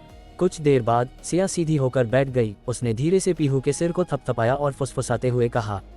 इस बार उसने सचमुच अपने लिए देवांश की चिंता महसूस की थी। यह एक सच्ची दिली फिक्र थी जो उसके वजूद की गहराइयों से आ रही थी। अगर वो नाटक कर रहा था तो निस्संदेह वो दुनिया का सबसे बेहतरीन अभिनेता था। जब देवांश उठा और उसने सिया के पैरों को छोड़ा तो सिया, जो एक डिब्बे से डिसइंफेक्शन के लिए अल्कोहल निकालने ही वाली थी, अचानक ठिठक गई। ये तो ठीक हो गया, खून के छाले कहाँ गए? सिया ने उलझन भरी नजरों से देवांश की ओर देखा, उसकी आंखों में हैरानी तैर रही थी। देवांश ने अपने आंसू पोंछे और मुस्कुराया। क्या तुमने सुना नहीं कि प्रेमी के आंसू दुनिया की सबसे असरदार दवा होते हैं? दफा हो जाओ, तुम मेरे प्रेमी नहीं हो। सिया के गाल शर्म से लाल हो गए और उसने देवांश की नजरों से नजरें मिलाने की हिम्मत नहीं की। लेकिन उसके पैर वाकई बिल्कुल नए जैसे कोमल हो गए थे और दर्द का नामो निशान भी नहीं था, जो साफ बता रहा था कि वो पूरी तरह ठीक हो चुके हैं। क्या उसकी बात सच हो सकती है कि खून के छालों को ठीक करने में आंसुओं का कोई जादुई असर होता है?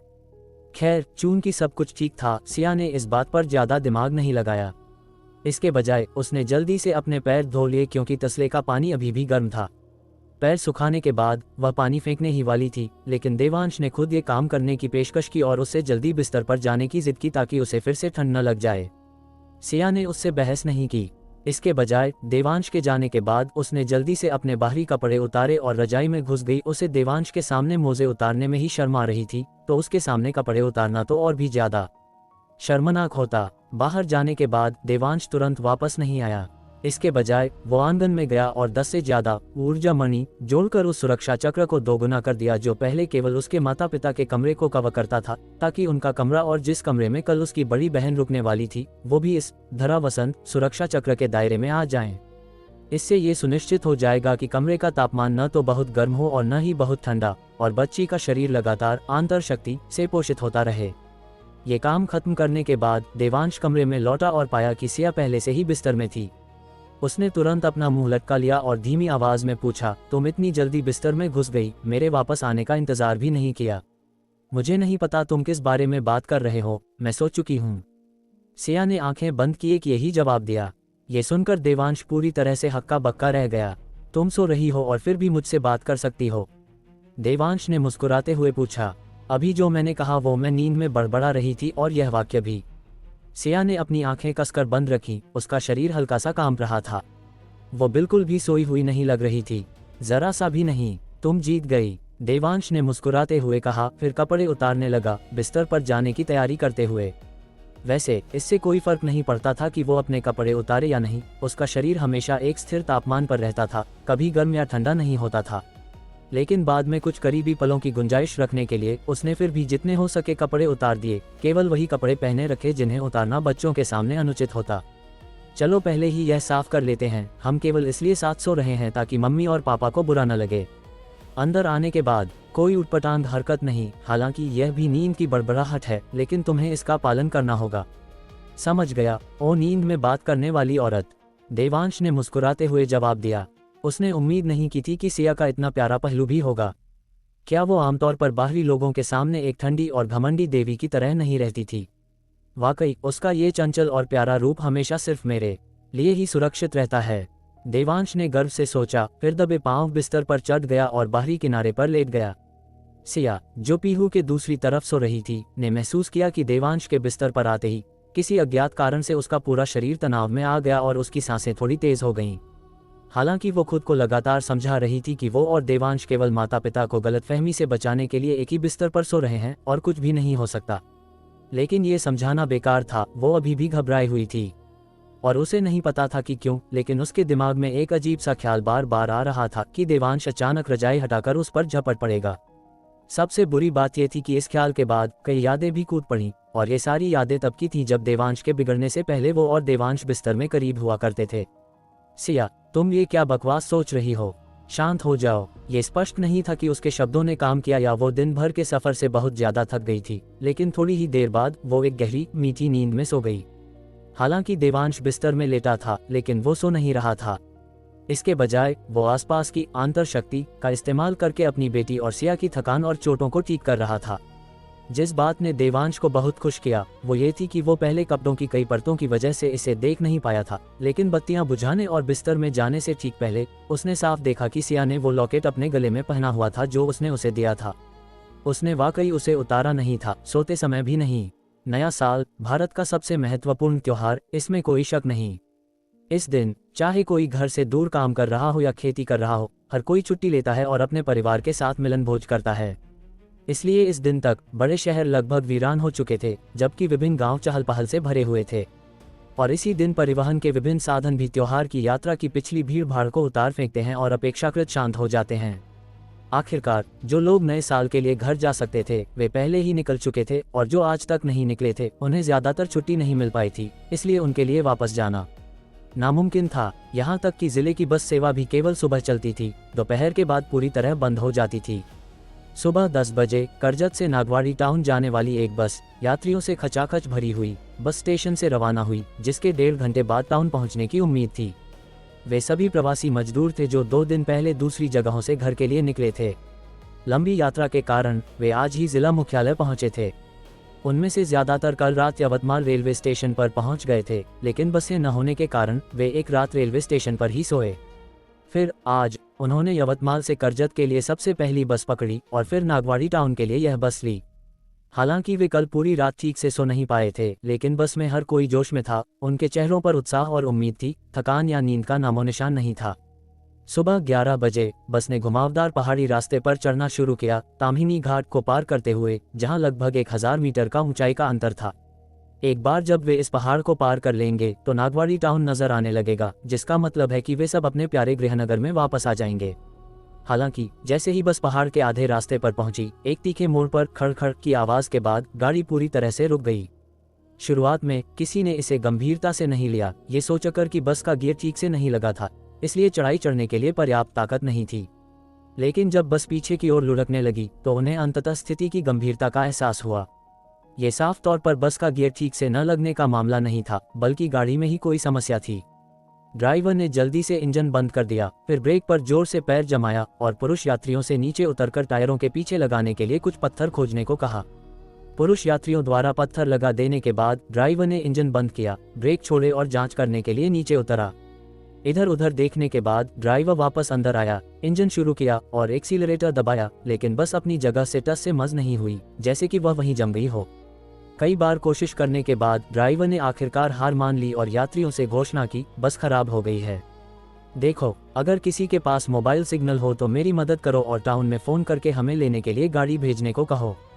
ताम्हिनी घाट को घाट इसलिए कहा जाता था क्योंकि यह चारों तरफ से पहाड़ों से घिरा हुआ था, जिसमें से केवल एक छोटी सी जिला सड़क गुजरती थी। वे अभी पहाड़ के आधे रास्ते पर ही थे और मोबाइल सिग्नल वहां नहीं पहुंच सकता था। अगर बस यहाँ खराब हो गई तो यह वास्तव में ऐसी स्थिति थी जहां वे न आसमान तक पहुंच सकते थे न जमीन तक।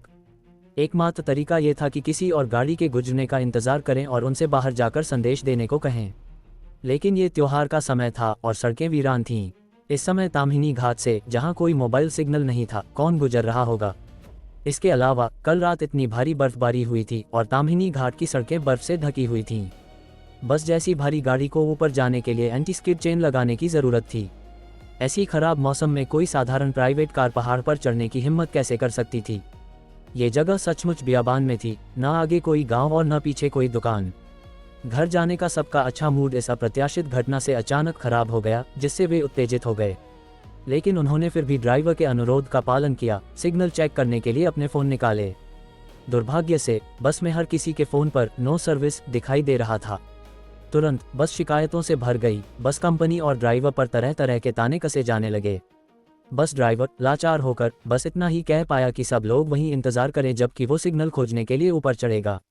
ये सुनकर यात्री शांत हो गए, लेकिन फिर भी घर जाने में देरी होने से वे अभी भी गुस्से में थे। जैसे ही ड्राइवर पहाड़ पर चढ़ने वाला था, एक सफ़ेद ऊनी टोपी पहनी हुई महिला ने अचानक उसे आवाज़ दी, ज़रूरत नहीं है, बस 100 नंबर डायल करो और उन्हें सीधे स्थिति बता दो। ए लड़की, तेरे फ़ोन में सिग्नल नहीं है, तू 100 नंबर कैसे डायल करेगी? बिल्कुल, अगर पता नहीं है तो बकवास मत कर। वैसे भी 100 इमरजेंसी नंबर है, तुम इसे ऐसे ही मजाक में डायल नहीं कर सकती। टोपी वाली महिला ने उनसे बहस नहीं की, बस हल्के से कहा, सिग्नल के बिना भी आप इमरजेंसी नंबर डायल कर सकते हैं। इतना कहकर उसने सबके सामने 100 डायल किया और स्पीकर फोन पर डाल दिया। कॉल जल्दी कनेक्ट हो गई और बस में तुरंत हैरानी भरी सांसें गूंज उठीं। महिला ने संकोच नहीं किया, कुछ वाक्यों में स्थिति को स्पष्ट रूप से समझाया, फिर अपनी सटीक लोकेशन दूसरी तरफ दी। जानकारी की पुष्टि करने के बाद दूसरी तरफ से कहा गया कि वे जहां हैं वहीं इंतजार करें और वे तुरंत बस स्टेशन से संपर्क करके उन्हें लेने के लिए गाड़ी भेजेंगे। कॉल खत्म होने के बाद पूरी बस में हर कोई खामोश हो गया। वे टोपी वाली महिला को ऐसे घूर रहे थे जैसे वो कोई एलियन हो। अंत में ड्राइवर ने पहल की, ताली बजाते हुए कहा, पढ़े लिखे होने का वाकई फायदा होता है। अगर आज आप न होती तो मैं ऊपर नीचे चढ़कर पक्का थकान से मर जाता। बस में जल्दी ही तालियां गूंजने लगी, लेकिन टोपी वाली महिला ने बस हल्का सा सिर हिलाया, इस बात को दिल पे नहीं लिया। वो तो बस अब जल्दी से घर जाना चाहती थी और उस नालायक छोटे भाई को देखना चाहती थी जो 2-3 साल से वापस नहीं आया था। लगभग 10 मिनट बाद दूसरी तरफ से कॉल आया, ये कहते हुए कि बस स्टेशन बंद हो चुका है और सभी ड्राइवर त्योहार के लिए अपने गांव वापस चले गए हैं। किसी ड्राइवर को अपने गांव से बस स्टेशन पहुंचने में कम से कम 2 घंटे और लगेंगे, इसलिए उनसे धैर्यपूर्वक इंतजार करने और बिल्कुल भी इधर उधर न जाने के लिए कहा गया। ये सुनते ही हर कोई तुरंत फटे गुब्बारे की तरह पिचक गया। बस के अंदर फिर से तरह तरह की गालियां और शिकायतें फूटने लगीं। कम सामान वाले कुछ यात्रियों ने तो पैकिंग शुरू कर दी थी, एक छोटे रास्ते से खुद पहाड़ पर चढ़ने की योजना बना रहे थे। टोपी वाली महिला भी ऐसा करना चाहती थी, लेकिन उसके पास 2 बड़े सूटकेस थे जिन्हें वो अपने साथ नहीं घसीट सकती थी। लेकिन उसे अपने सूटकेस बस में छोड़ने में भी तसल्ली नहीं हो रही थी। मजबूर होकर वो केवल इंतजार कर सकती थी, और ठीक उसी पल पीछे से अचानक एक भारी हॉर्न की आवाज़ आई, और आवाज़ से लग रहा था कि यह कम से कम एक भारी ट्रक था। जल्द ही ये भारी ट्रक उनकी नज़र में आया, और सिर्फ एक नहीं बल्कि पूरे 5। और हर गाड़ी की बॉडी पर एक लंबा बैनर लटका हुआ था, जिस पर केवल चंद शब्द लिखे थे, ठाकुर परिवार के त्योहार का सामान। अध्याय 407 गांव वालों को पहले गाड़ी में बैठने दो और त्योहार के लिए घर जाने दो। चूंकि यह एक घुमावदार पहाड़ी रास्ता था, इसलिए कई मोड़ 180 डिग्री के थे, इसलिए पहाड़ से नीचे की कई सड़कें उस सड़क के समानांतर चल रही थी जिस पर बस थी। चाहे सड़क के किनारे खड़े हों या गाड़ी में बैठे हों, पहाड़ के नीचे की स्थिति साफ देखी जा सकती थी। इसलिए जैसे ही ये भारी ट्रक दिखाई दिए, उन्होंने तुरंत यात्रियों का ध्यान अपनी ओर खींचा, और जो लोग मूल रूप से खुद ऊपर चढ़ने का इरादा रखते थे वे भी रुक गए। इस पल वे सभी अविश्वसनीय रूप से उत्सुक थे। आखिर यह ठाकुर परिवार कैसा परिवार था जिसे अपने त्योहार के सामान को ढोने के लिए भारी ट्रकों की जरूरत थी, और कमबख्त 5 एक साथ आए थे। क्या उनकी अपनी कोई खदान है? टोपी वाली महिला ने भी यह नज़ारा देखकर अपनी बाहें सिकोड़ ली, खासकर जब उसने ठाकुर शब्द देखा। उसके दिल में अचानक एक हलचल मची, जिसका कारण इसके अलावा और कुछ नहीं था कि उसका सरनेम भी ठाकुर था। मेरे पास घर ले जाने के लिए इतना सारा सामान खरीदने की हैसियत कब होगी? महिला ने मन ही मन आह भरी।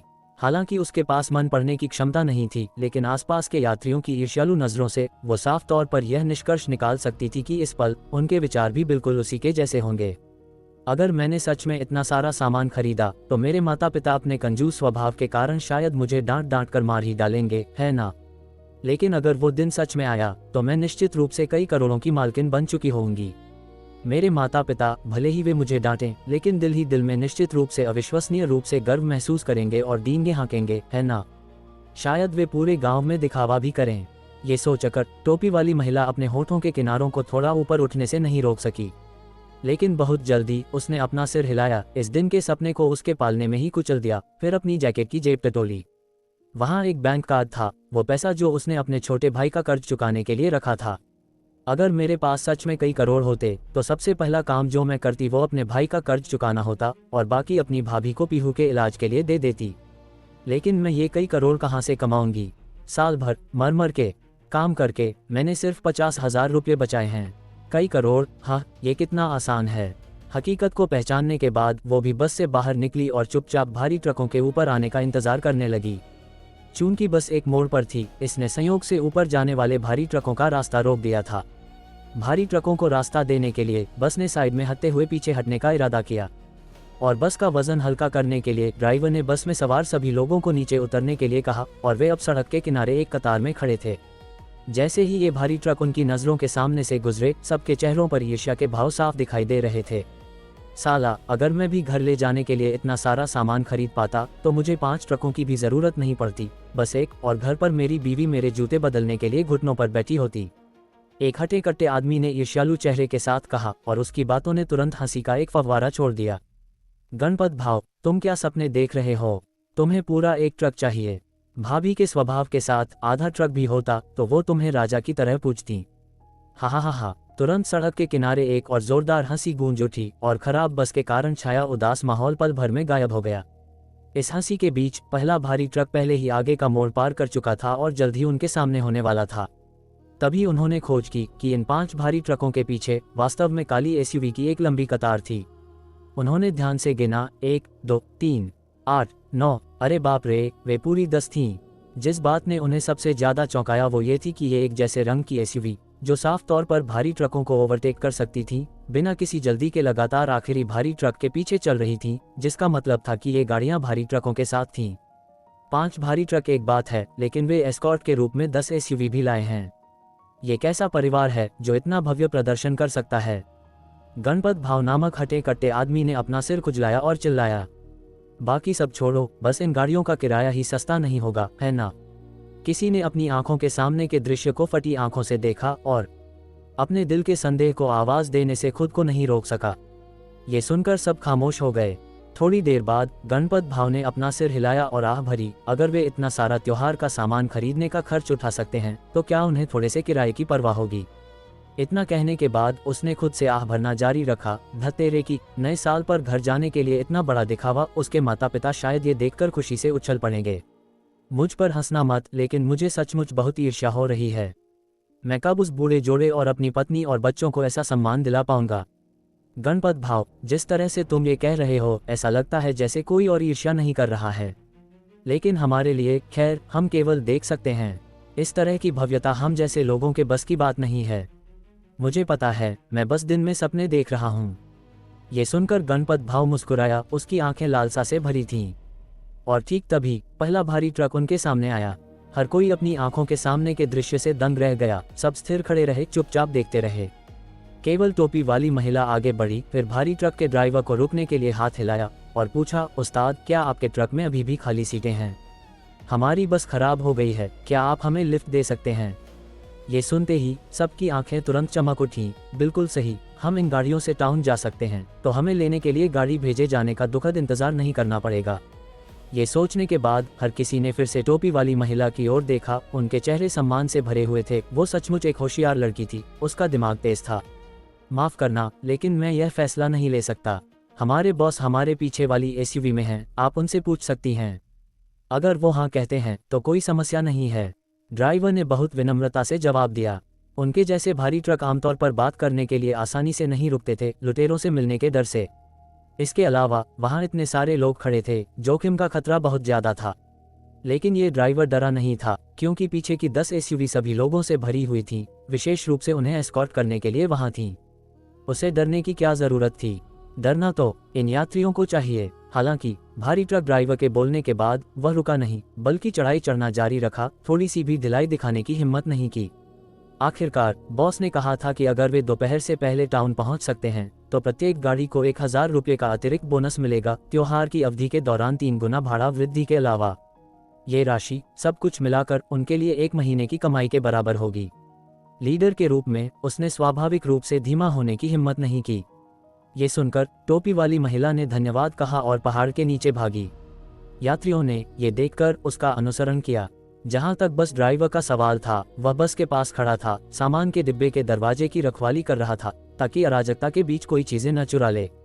समूह ज्यादा दूर नहीं भागा था जब एसयूवी ऊपर आ गई।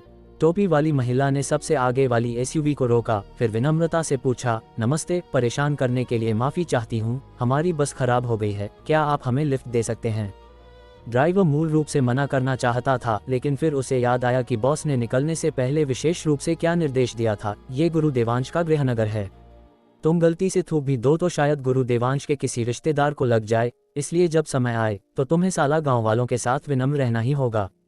अगर कुछ भी गलत हुआ और गुरु देवांश ने हमें दोषी ठहराया तो मैं तुम्हारे पूरे खानदान को मिटा दूंगा। इन शब्दों पर बॉस द्वारा बार बार जोर दिया गया था और हर किसी ने उन्हें मजबूती से याद रखा था। इसलिए जब टोपी वाली महिला की पूछताछ का सामना करना पड़ा तो ड्राइवर ने न तो मना किया और न ही सहमति दी, बल्कि इसके बजाय कार का इंटरकॉम उठाया और अपने बॉस से पूछने के लिए संपर्क किया, जो पीछे की एसयूवी में था। बॉस, कुछ गांव वाले लिफ्ट चाहते हैं। उन्होंने कहा कि टाउन जाने वाली बस खराब हो गई है। दूसरी तरफ थोड़ी खामोशी के बाद एक आवाज आए, उन सबको अंदर आने दो। सबको अंदर आने दून। बॉस, हमारी गाड़ियां पूरी भरी हुई हैं, केवल सामने वाले 5 भारी ट्रक शायद पैसेंजर सीट पर कुछ लोगों को बैठा सकें। सबको अंदर लाने के लिए मुझे डर है। ड्राइवर थोड़ा परेशान था, उसे उम्मीद नहीं थी कि बॉस ऐसा जवाब देंगे, और यह सुनकर यात्रियों के चेहरों पर थोड़ी निराशा दिखाई दी। हर कोई त्योहार के लिए घर भागने को बेताब था। उस समय कौन अंदर जाएगा और कौन नहीं, इसकी व्यवस्था करना शायद मुश्किल होगा। हालांकि क्या मेरी बातें समझना मुश्किल है? क्या तुम चाहते हो कि मैं खुद को दोहराऊं? दूसरी तरफ से आवाज थोड़ी दूर लग रही थी, स्पष्ट रूप से इंटरकॉम से कुछ दूरी पर, संभवतः बॉस पिछली सीट पर बैठे थे। नहीं नहीं, मैं समझ गया मुझे क्या करना है। टोपी वाली महिला ने देखा कि ड्राइवर का शरीर स्पष्ट रूप से कांप गया और उसके माथे पर ठंडा पसीना दिखाई देने लगा।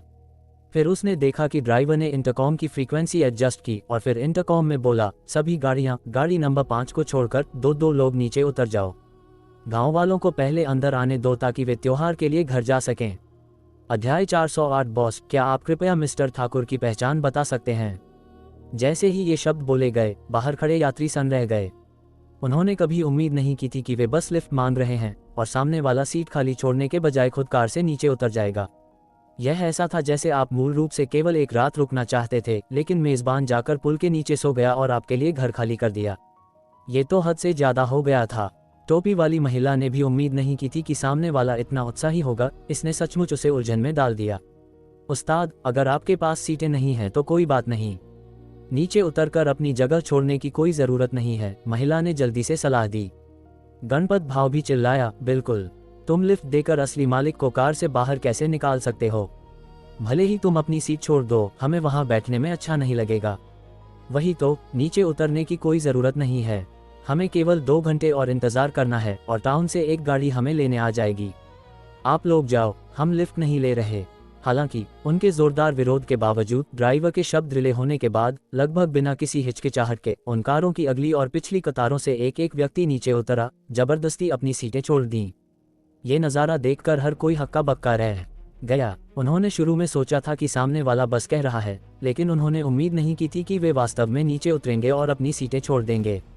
उस्ताद, आप लोग, टोपी वाली महिला को नहीं पता था कि ये देखकर क्या कहे। कोई बात नहीं, जल्दी करो और कार में बैठो, हमें अभी भी डिलीवरी देने और सामान उतारने के लिए भागना है। ड्राइवर ने हाथ हिलाया, महिला को संकेत दिया कि वो इस बारे में ज्यादा चिंता न करे। तो फिर गांव वालों को पहले अंदर आने दो, मैं जाकर आपके बॉस को धन्यवाद देती हूँ। क्या वो गाड़ी नंबर 5 में है? टोपी वाली महिला ने पूछा। हाँ, ड्राइवर को सिर हिलाते देख महिला ने पहले उसे धन्यवाद दिया, फिर सीधे गाड़ी नंबर 5 की ओर चल दी। जब यात्रियों ने ये देखा तो उन्होंने एक दूसरे की ओर देखा और एक भी व्यक्ति कार में नहीं चढ़ा। वे सब महिला के पीछे हो लिए, गाड़ी नंबर 5 की ओर बढ़ते हुए। वे भी इस बॉस को धन्यवाद देना चाहते थे। आखिरकार आजकल इतना अमीर और दयालु व्यक्ति मिलना दुर्लभ है। 5वीं एसयूवी के पास पहुंचकर महिला ने धीरे से कार की खिड़की खटखटाई और खिड़की धीरे धीरे नीचे लुढ़क गई। तभी यात्रियों ने देखा कि ड्राइवर के अलावा पिछली दाहिनी सीट पर केवल एक व्यक्ति बैठा था, जो तथाकथित बॉस की सीट थी। बाकी सभी सीटें खाली थीं। हालांकि ये सीटें खाली थीं, लेकिन यात्रियों को पता था कि उसकी कार दूसरे लोगों को नहीं ले जाएगी। यात्री बहुत उत्सुक थे कि यह बड़ा बॉस, यह महान परोपकारी जो एक साथ 5 भारी ट्रक भर के त्योहार का सामान खरीद सकता है और उन्हें एस्कॉर्ट करने के लिए 10 एसयूवी रख सकता है, कैसा दिखता है। इसलिए उन्होंने अंदर देखने के लिए अपनी गर्दनें बढ़ाईं और एक अधेड़ उम्र के आदमी को देखा जिसकी बाहों के बीच एक राजसी आभा थी, जो भव्य और प्रभावशाली लग रहा था। उसके हाथ में वह प्रार्थना की माला घुमा रहा था। इस समय आंखें बंद थीं और धीरे धीरे उन्हें फेर रहा था। नमस्ते, आप ही बॉस ठाकुर होंगे? इतना विनम्र होने और हमें लिफ्ट देने के लिए धन्यवाद। महिला ने झुककर अंदर बैठे अधेड़ उम्र के आदमी को धन्यवाद दिया। मुझे धन्यवाद मत दो, मिस्टर ठाकुर को धन्यवाद दो, विक्रमजीत सिंह ने अपनी आंखें खोले बिना ही फीके स्वर में जवाब दिया।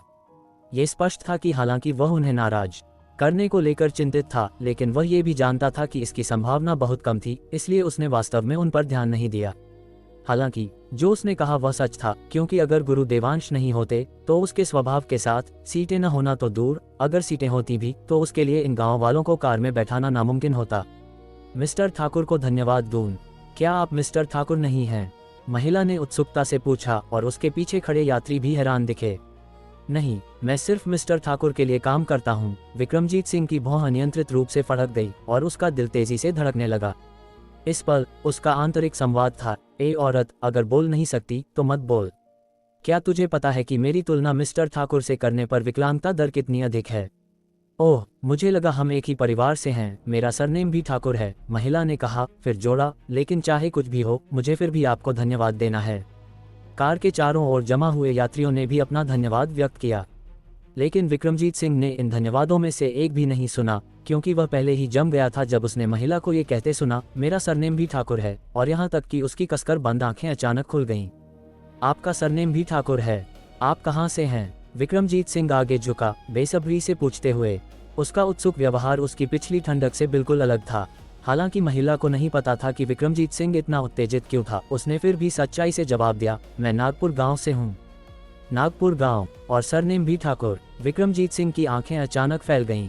तो आसपास के यात्रियों ने तुरंत देखा कि टोपी वाली महिला के ये कहने के बाद कि वह नागपुर गांव से है, कार में बैठा परोपकारी आदमी जो माला फेर रहा था, अचानक कार का दरवाजा खोलकर बाहर कूद पड़ा।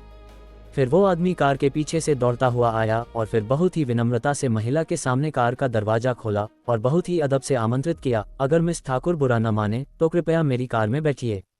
मैं पैसेंजर सीट पर बैठ जाऊंगा। विक्रमजीत सिंह का व्यवहार देखकर आसपास के यात्रियों ने आश्चर्य से सांस ली। भीड़ में कानाफूसी भी होने लगी। ये बड़ा बॉस इस लड़की पर लट्टू तो नहीं हो गया? अगर हो भी गया तो क्या? ये लड़की दिखने में किसी हीरोइन से कम नहीं है, इस बॉस के लिए काफ़ी है। ये सच है, लेकिन वो इससे कितना बड़ा है और इतना अमीर। मुझे बस चिंता है कि अगर वो इससे शादी करती है तो उसे घाटा ना हो। उसकी इतनी हिम्मत, नागवाड़ी टाउन में उसे परेशान करने की हिम्मत किस में है? क्या हुआ अगर लोग ज़्यादा हैं? क्या हमारे घर वाले घास खाते हैं? शश, गणपत भाव, आवाज़ नीचे रखो। हमें अभी उनकी मदद की ज़रूरत है। एक बात एक समय पर। हमारे टाउन के लोगों को परेशान करना बिल्कुल मंजूर नहीं है। ... ये बातें सुनकर टोपी वाली महिला को अंदर से अच्छा लगा।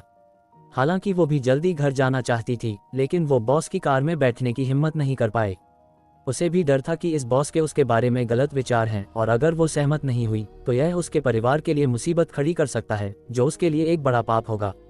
बॉस, कृपया बुजुर्गों को अपनी कार में ले जाए। मैं सामने वाले भारी ट्रक की पैसेंजर सीट में एडजस्ट हो जाऊंगी, महिला ने समझदारी से कहा। विक्रमजीत सिंह ने स्वाभाविक रूप से उन शब्दों को सुना और महिला की चिंताओं को भी देखा। इस पल वो बेहद घबराया हुआ था। अगर यह महिला गुरु देवांश की रिश्तेदार नहीं होती तो ठीक था, लेकिन अगर वो गुरु देवांश की रिश्तेदार हुई और उन्हें पता चला कि लोग उसके और इस यंग मिस के बारे में इस तरह की बातें कर रहे हैं, तो क्या वो उसकी खाल नहीं खींच लेंगे? इसलिए उसने जल्दी से मुस्कुराते हुए समझाया, मिस ठाकुर, कृपया गलत न समझें। मेरा कोई और मतलब नहीं है। ये सिर्फ इसलिए है क्योंकि आपका सरनेम भी ठाकुर है कि मैं आपसे इतना विनम्र हूँ। अगर आपको चिंता है तो आप 2 गांव वालों को अपने साथ कार में रख सकती हैं। वैसे भी मैं पैसेंजर सीट पर बैठूंगा नहीं, मैं गाड़ी भी चला सकता हूँ। आप 3 गांव वालों को अपने साथ रख सकती हैं। विक्रमजीत सिंह सचमुच डरा हुआ था, यहाँ तक कि उसने संबोधन का तरीका बदलकर आप कर दिया था। आसपास के यात्री मूर्ख नहीं थे, उन्होंने स्वाभाविक रूप से विक्रमजीत सिंह का मतलब समझ लिया और वे ये भी बता सकते थे कि उसका वास्तव में कोई और इरादा नहीं था, अन्यथा उसके लिए गाड़ी चलाने के लिए खुद को नीचे गिराना नामुमकिन होता। लेकिन विक्रमजीत सिंह जितना ऐसा व्यवहार कर रहा था, उन्हें उतना ही अजीब लग रहा था। आखिर यह मिस्टर ठाकुर कौन थे कि केवल उनका सरनेम साझा करने से विक्रमजीत सिंह जैसा बड़ा बॉस उनके साथ इतना सम्मान से पेश आ रहा था? एक पल के लिए इन यात्रियों ने पहली बार ठाकुर सरनेम से ईर्ष्या की। विशेष रूप से कुछ महिला यात्रियों ने मन ही मन शिकायत की कि उनका सरनेम ठाकुर क्यों नहीं था, अन्यथा वे शायद इस बड़े बॉस की ऊंची शाखा को पकड़ पाती और फिर उन्हें काम करने की जरूरत नहीं पड़ती, बस घर बैठे पैसे गिनती। अफसोस, हम सब एक ही टाउन से हैं, लेकिन सच में अलग अलग लोगों की अलग अलग किस्मत होती है। टोपी वाली महिला भी इस पल थोड़ी उलझन में थी। उसने उम्मीद नहीं की थी कि विक्रमजीत सिंह इतना ईमानदार और विनम्र होगा। हालांकि उसे भी पहली बार अपने सरनेम ठाकुर पर गर्व महसूस हुआ और उसका अहंकार काफी हद तक संतुष्ट हुआ, लेकिन उसने अपनी तर्कशक्ति नहीं खोई। इसके बजाय उसने विक्रमजीत सिंह से कहा, तो मैं पहले बॉस को धन्यवाद देती हूँ, लेकिन मैं देख रही हूँ कि गाड़ियाँ भी बहुत तंग हैं। क्या गणपत भाव और यह गांव वाले मेरे साथ चल सकते हैं? ठीक है, ठीक है, ठीक है, कृपया पहले कार में बैठिए। मैं ड्राइवर से कार आगे बढ़ाने को कहूँगा और फिर आपके सामान में मदद करूँगा, विक्रमजीत सिंह ने उत्साह से कहा। हालांकि उसे यकीन नहीं था कि इस महिला का गुरु देवांश के साथ क्या रिश्ता है। नागपुर गांव में ज्यादातर लोग पाटिल सरनेम के थे और ठाकुर सरनेम वाले केवल कुछ ही परिवार थे। जब तक वह पुरानी पीढ़ी तक इसका पता लगाता, वह निश्चित रूप से कुछ रिश्तेदारी पा सकता था। पिछली बार स्की रिजॉर्ट में उसने, विक्रमजीत सिंह ने अच्छा प्रदर्शन नहीं किया था। अगर वह इस बार गुरु देवांश के रिश्तेदार को वापस भेज सकता तो वह निश्चित रूप से अपनी गलतियों की भरपाई कर सकता था और गुरु देवांश पर अच्छा प्रभाव डाल सकता था। ये भी बताता था कि विक्रमजीत सिंह इतना उत्साहित क्यों था। मैं खुद चलकर चली जाऊंगी। मैं आपको सामान में मदद करने की परेशानी कैसे दे सकती हूँ? मैं इसे खुद ले जा सकती हूँ। ठाकुर सरनेम वाली महिला एक समझदार महिला थी और दूसरों की दया को हल्के में नहीं लेती थी। ठीक है, मैं आपके साथ चलता हूँ। विक्रमजीत सिंह इस समय वापस कार में बैठने की हिम्मत नहीं कर सकता था और केवल आज्ञाकारी रूप से उसके साथ जा सकता था। सामान निकालते समय हालांकि विक्रमजीत सिंह ने मदद नहीं की। गणपत भाव ने हाथ बटाया और महिला के 2 बड़े सूटकेस एसयूवी की डिक्की में रख दिए। उनके पास खुद ज्यादा सामान नहीं था, प्रत्येक के पास केवल एक छोटा बैग था जो डिक्की में भी रख दिया गया। तीनों के कार में बैठने के बाद विक्रमजीत सिंह ने हाथ हिलाया, सीधे मुख्य समूह से अलग होकर सीधा आगे ड्राइव करने लगा। अन्य एसयूवी को अभी भी भारी ट्रकों के पीछे चलना था, धीरे धीरे आगे बढ़ते हुए। तो इस दृश्य ने अन्य यात्रियों को एक बार फिर ईर्ष्यालु बना दिया। अन्य कारों को अभी भी सुरक्षा के तौर पर भारी ट्रकों के पीछे चलने की जरूरत है, हम पहले आगे जाएंगे, विक्रमजीत सिंह ने समझाया। उन्होंने थोड़ी दूर गाड़ी चलाई और पिछली सीट पर बैठे 3 लोगों ने खिड़की से देखा कि जो जवान लड़के कारों से उतरे थे वे अब भारी ट्रकों के पीछे चल रहे थे, सड़क पर चढ़ने के लिए संघर्ष कर रहे थे। ये दृश्य देखकर महिला ने खिड़की खोली, हाथ जोड़े और उनमें से प्रत्येक को धन्यवाद दिया। एसयूवी के उनके पास से गुजरने के बाद महिला ने खिड़की बंद की, फिर अपने हाथ मलते हुए विक्रमजीत सिंह से पूछा, बॉस, क्या मिस्टर ठाकुर की पहचान बताना सुविधाजनक होगा? नए साल के बाद मैं व्यक्तिगत रूप से उनके इस दयालु कार्य के लिए उन्हें धन्यवाद देना चाहती हूं, जिसने साथी गांव वालों के लिए सुविधा का दरवाजा खोल दिया। अध्याय 409। पता नहीं अब सीपीआर देने का वक्त बचा है या नहीं। वो विक्रमजीत सिंह ने एक अजीब सी हंसी हंसी और फिर कुछ नहीं बोला। साफ था, देवांश के निर्देश के बिना वो किसी को भी मिस्टर ठाकुर की असली पहचान बताने की हिम्मत नहीं कर सकता था। महिला बेवकूफ नहीं थी, वो तुरंत विक्रमजीत सिंह की दुविधा समझ गई, इसलिए उसने जल्दी से कहा, अगर असुविधाजनक है तो कोई बात नहीं, कृपया मुझे आपको परेशान न करने दें। विक्रमजीत सिंह ने जल्दी से हाथ हिलाया और कहा, परेशानी नहीं है, बस मिस्टर ठाकुर की अनुमति के बिना मैं उनकी जानकारी लापरवाही से बताने की हिम्मत नहीं कर सकता। कृपया मिस ठाकुर मुझे माफ करें। बॉस, आप बहुत विनम्र हैं, मैं ही आपको परेशान कर रही हूँ। आपको मुझे समझाने की जरूरत नहीं है और न ही मेरे साथ इतना विनम्र होने की जरूरत है। महिला विक्रमजीत सिंह के व्यवहार से थोड़ी शर्मिंदा थी। मुझे तुम्हारे साथ विनम्र होना ही पड़ेगा। अगर मैं अभी तुम्हारे साथ विनम्र नहीं हुआ तो गुरु देवांश बाद में मेरे साथ विनम्र नहीं होंगे। गुरु देवांश के चमत्कारी तरीकों के साथ अगर वो मेरे साथ विनम्र नहीं रहे तो मेरा छोटा सा शरीर इसे संभाल नहीं पाएगा। विक्रमजीत सिंह के माथे पर पसीना आ गया जब उसने कहा, ये सब वैसे ही है जैसा होना चाहिए। आखिरकार अगर मिस्टर ठाकुर न होते तो मैं आज जहां हूं वहां न होता। चूंकि आपका सरनेम भी ठाकुर है, इसलिए आपके साथ विनम्र होना ही सही है। इसके अलावा कृपया मुझे अब बॉस न कहें, मैं उस पद को बर्दाश्त नहीं कर सकता। मेरा नाम विक्रमजीत सिंह है, आप मुझे सिर्फ छोटा विक्रम बुला सकती हैं। उद्धरण चिन्ह ... उद्धरण चिन्ह। ठाकुर नाम की महिला इस अप्रत्याशित सम्मान से थोड़ी घबरा गई, इसलिए उसने जल्दी से जवाब दिया, तो मैं आपको बॉस विक्रम ही कहूंगी। बॉस विक्रम, मेरा नाम दीपिका है, आप मुझे छोटी दीपिका या दीपू कह सकते हैं। मिस ठाकुर, कृपया मुझे बख्श दें। मैं शर्त लगा सकता हूं कि अगर मैंने अब आपको छोटी दीपिका या दीपू कहा तो मुझे बाद में आपका सरनेम लेना पड़ सकता है और टुकड़े टुकड़े कहा जा सकता है। इसलिए विक्रमजीत सिंह बस अजीब तरह से मुस्कुराया और कोई जवाब नहीं दिया। इस बीच दूसरी तरफ बैठे गांव वाले ने फुसफुसाया, गणपत भाव, मुझे ऐसा क्यों लग रहा है कि बॉस विक्रम का नाम थोड़ा जाना पहचाना लग रहा है, जैसे मैंने इसे पहले कहीं सुना हो। क्या ये जाहिर नहीं है बॉस विक्रम इतने काबिल हैं? क्या उनका नाम सुनना सामान्य नहीं है? हालांकि गणपत भाव ने जानबूझकर अपनी आवाज़ धीमी कर ली थी, लेकिन डेसिबल अभी भी काफ़ी ऊंचा था और कार में बैठे हर किसी ने इसे साफ सुना। ये सच है, लेकिन मुझे बस असामान्य रूप से जाना पहचाना लग रहा है। गांव वाले ने यह सुनकर अपनी बाहें सिकुड़ी और फिर से खुद से बड़बड़ाया। गणपत भाव ने उस पर अपनी आंखें घुमाईं और उसे नज़रअंदाज कर दिया। इस पर विक्रमजीत सिंह अचानक बोला, सीयू दीपिका, आपके परिवार में कितने लोग हैं? क्या बताना सुविधाजनक है? मैं बस ऐसे ही पूछ रहा हूँ, अगर असुविधाजनक है तो कोई बात नहीं। असुविधाजनक कुछ नहीं है, दीपिका ने सिर हिलाया और फिर कहा, मेरे माता पिता के अलावा मेरा एक छोटा भाई भी है जिसका नाम देवांश है।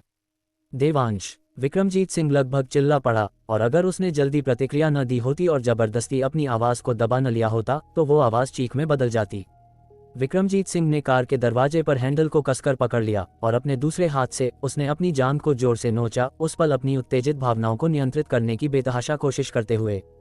लेकिन उसकी जान का मांस उसके नोचने से लगभग नीला पड़ गया था, फिर भी वो उस दिल को दबा नहीं सका जो उसके गले से बाहर कूदने वाला था।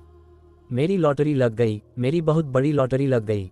वह मूल रूप से बस एक अच्छा काम करना चाहता था, लेकिन उसने कभी उम्मीद नहीं की थी कि वह गुरु देवांश की बड़ी बहन की मदद करेगा।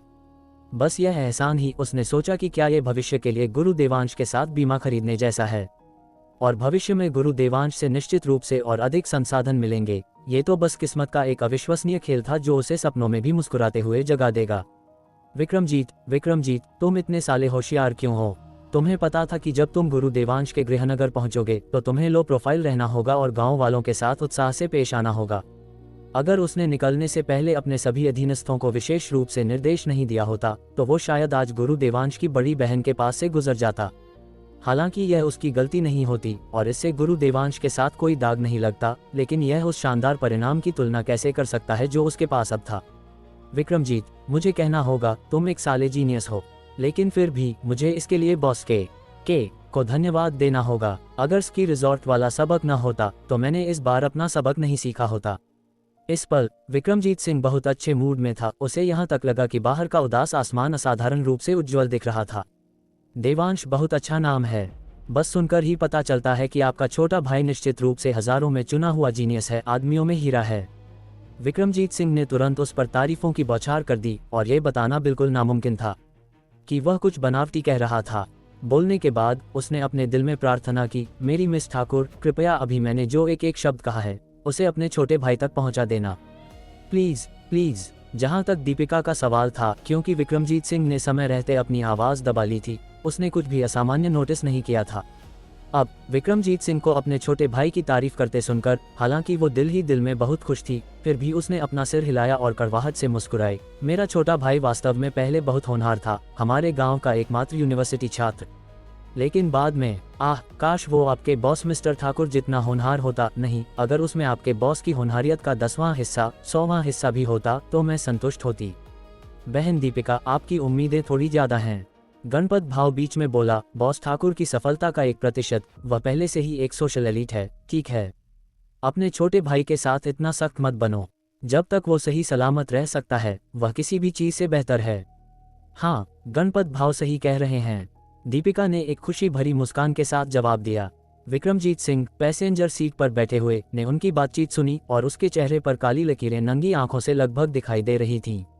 तुम दोनों खुद को सुनो, क्या तुम इंसानी भाषा भी बोल रहे हो? और मेरी मिस ठाकुर, आपका छोटा भाई वही व्यक्ति है, मिस्टर ठाकुर।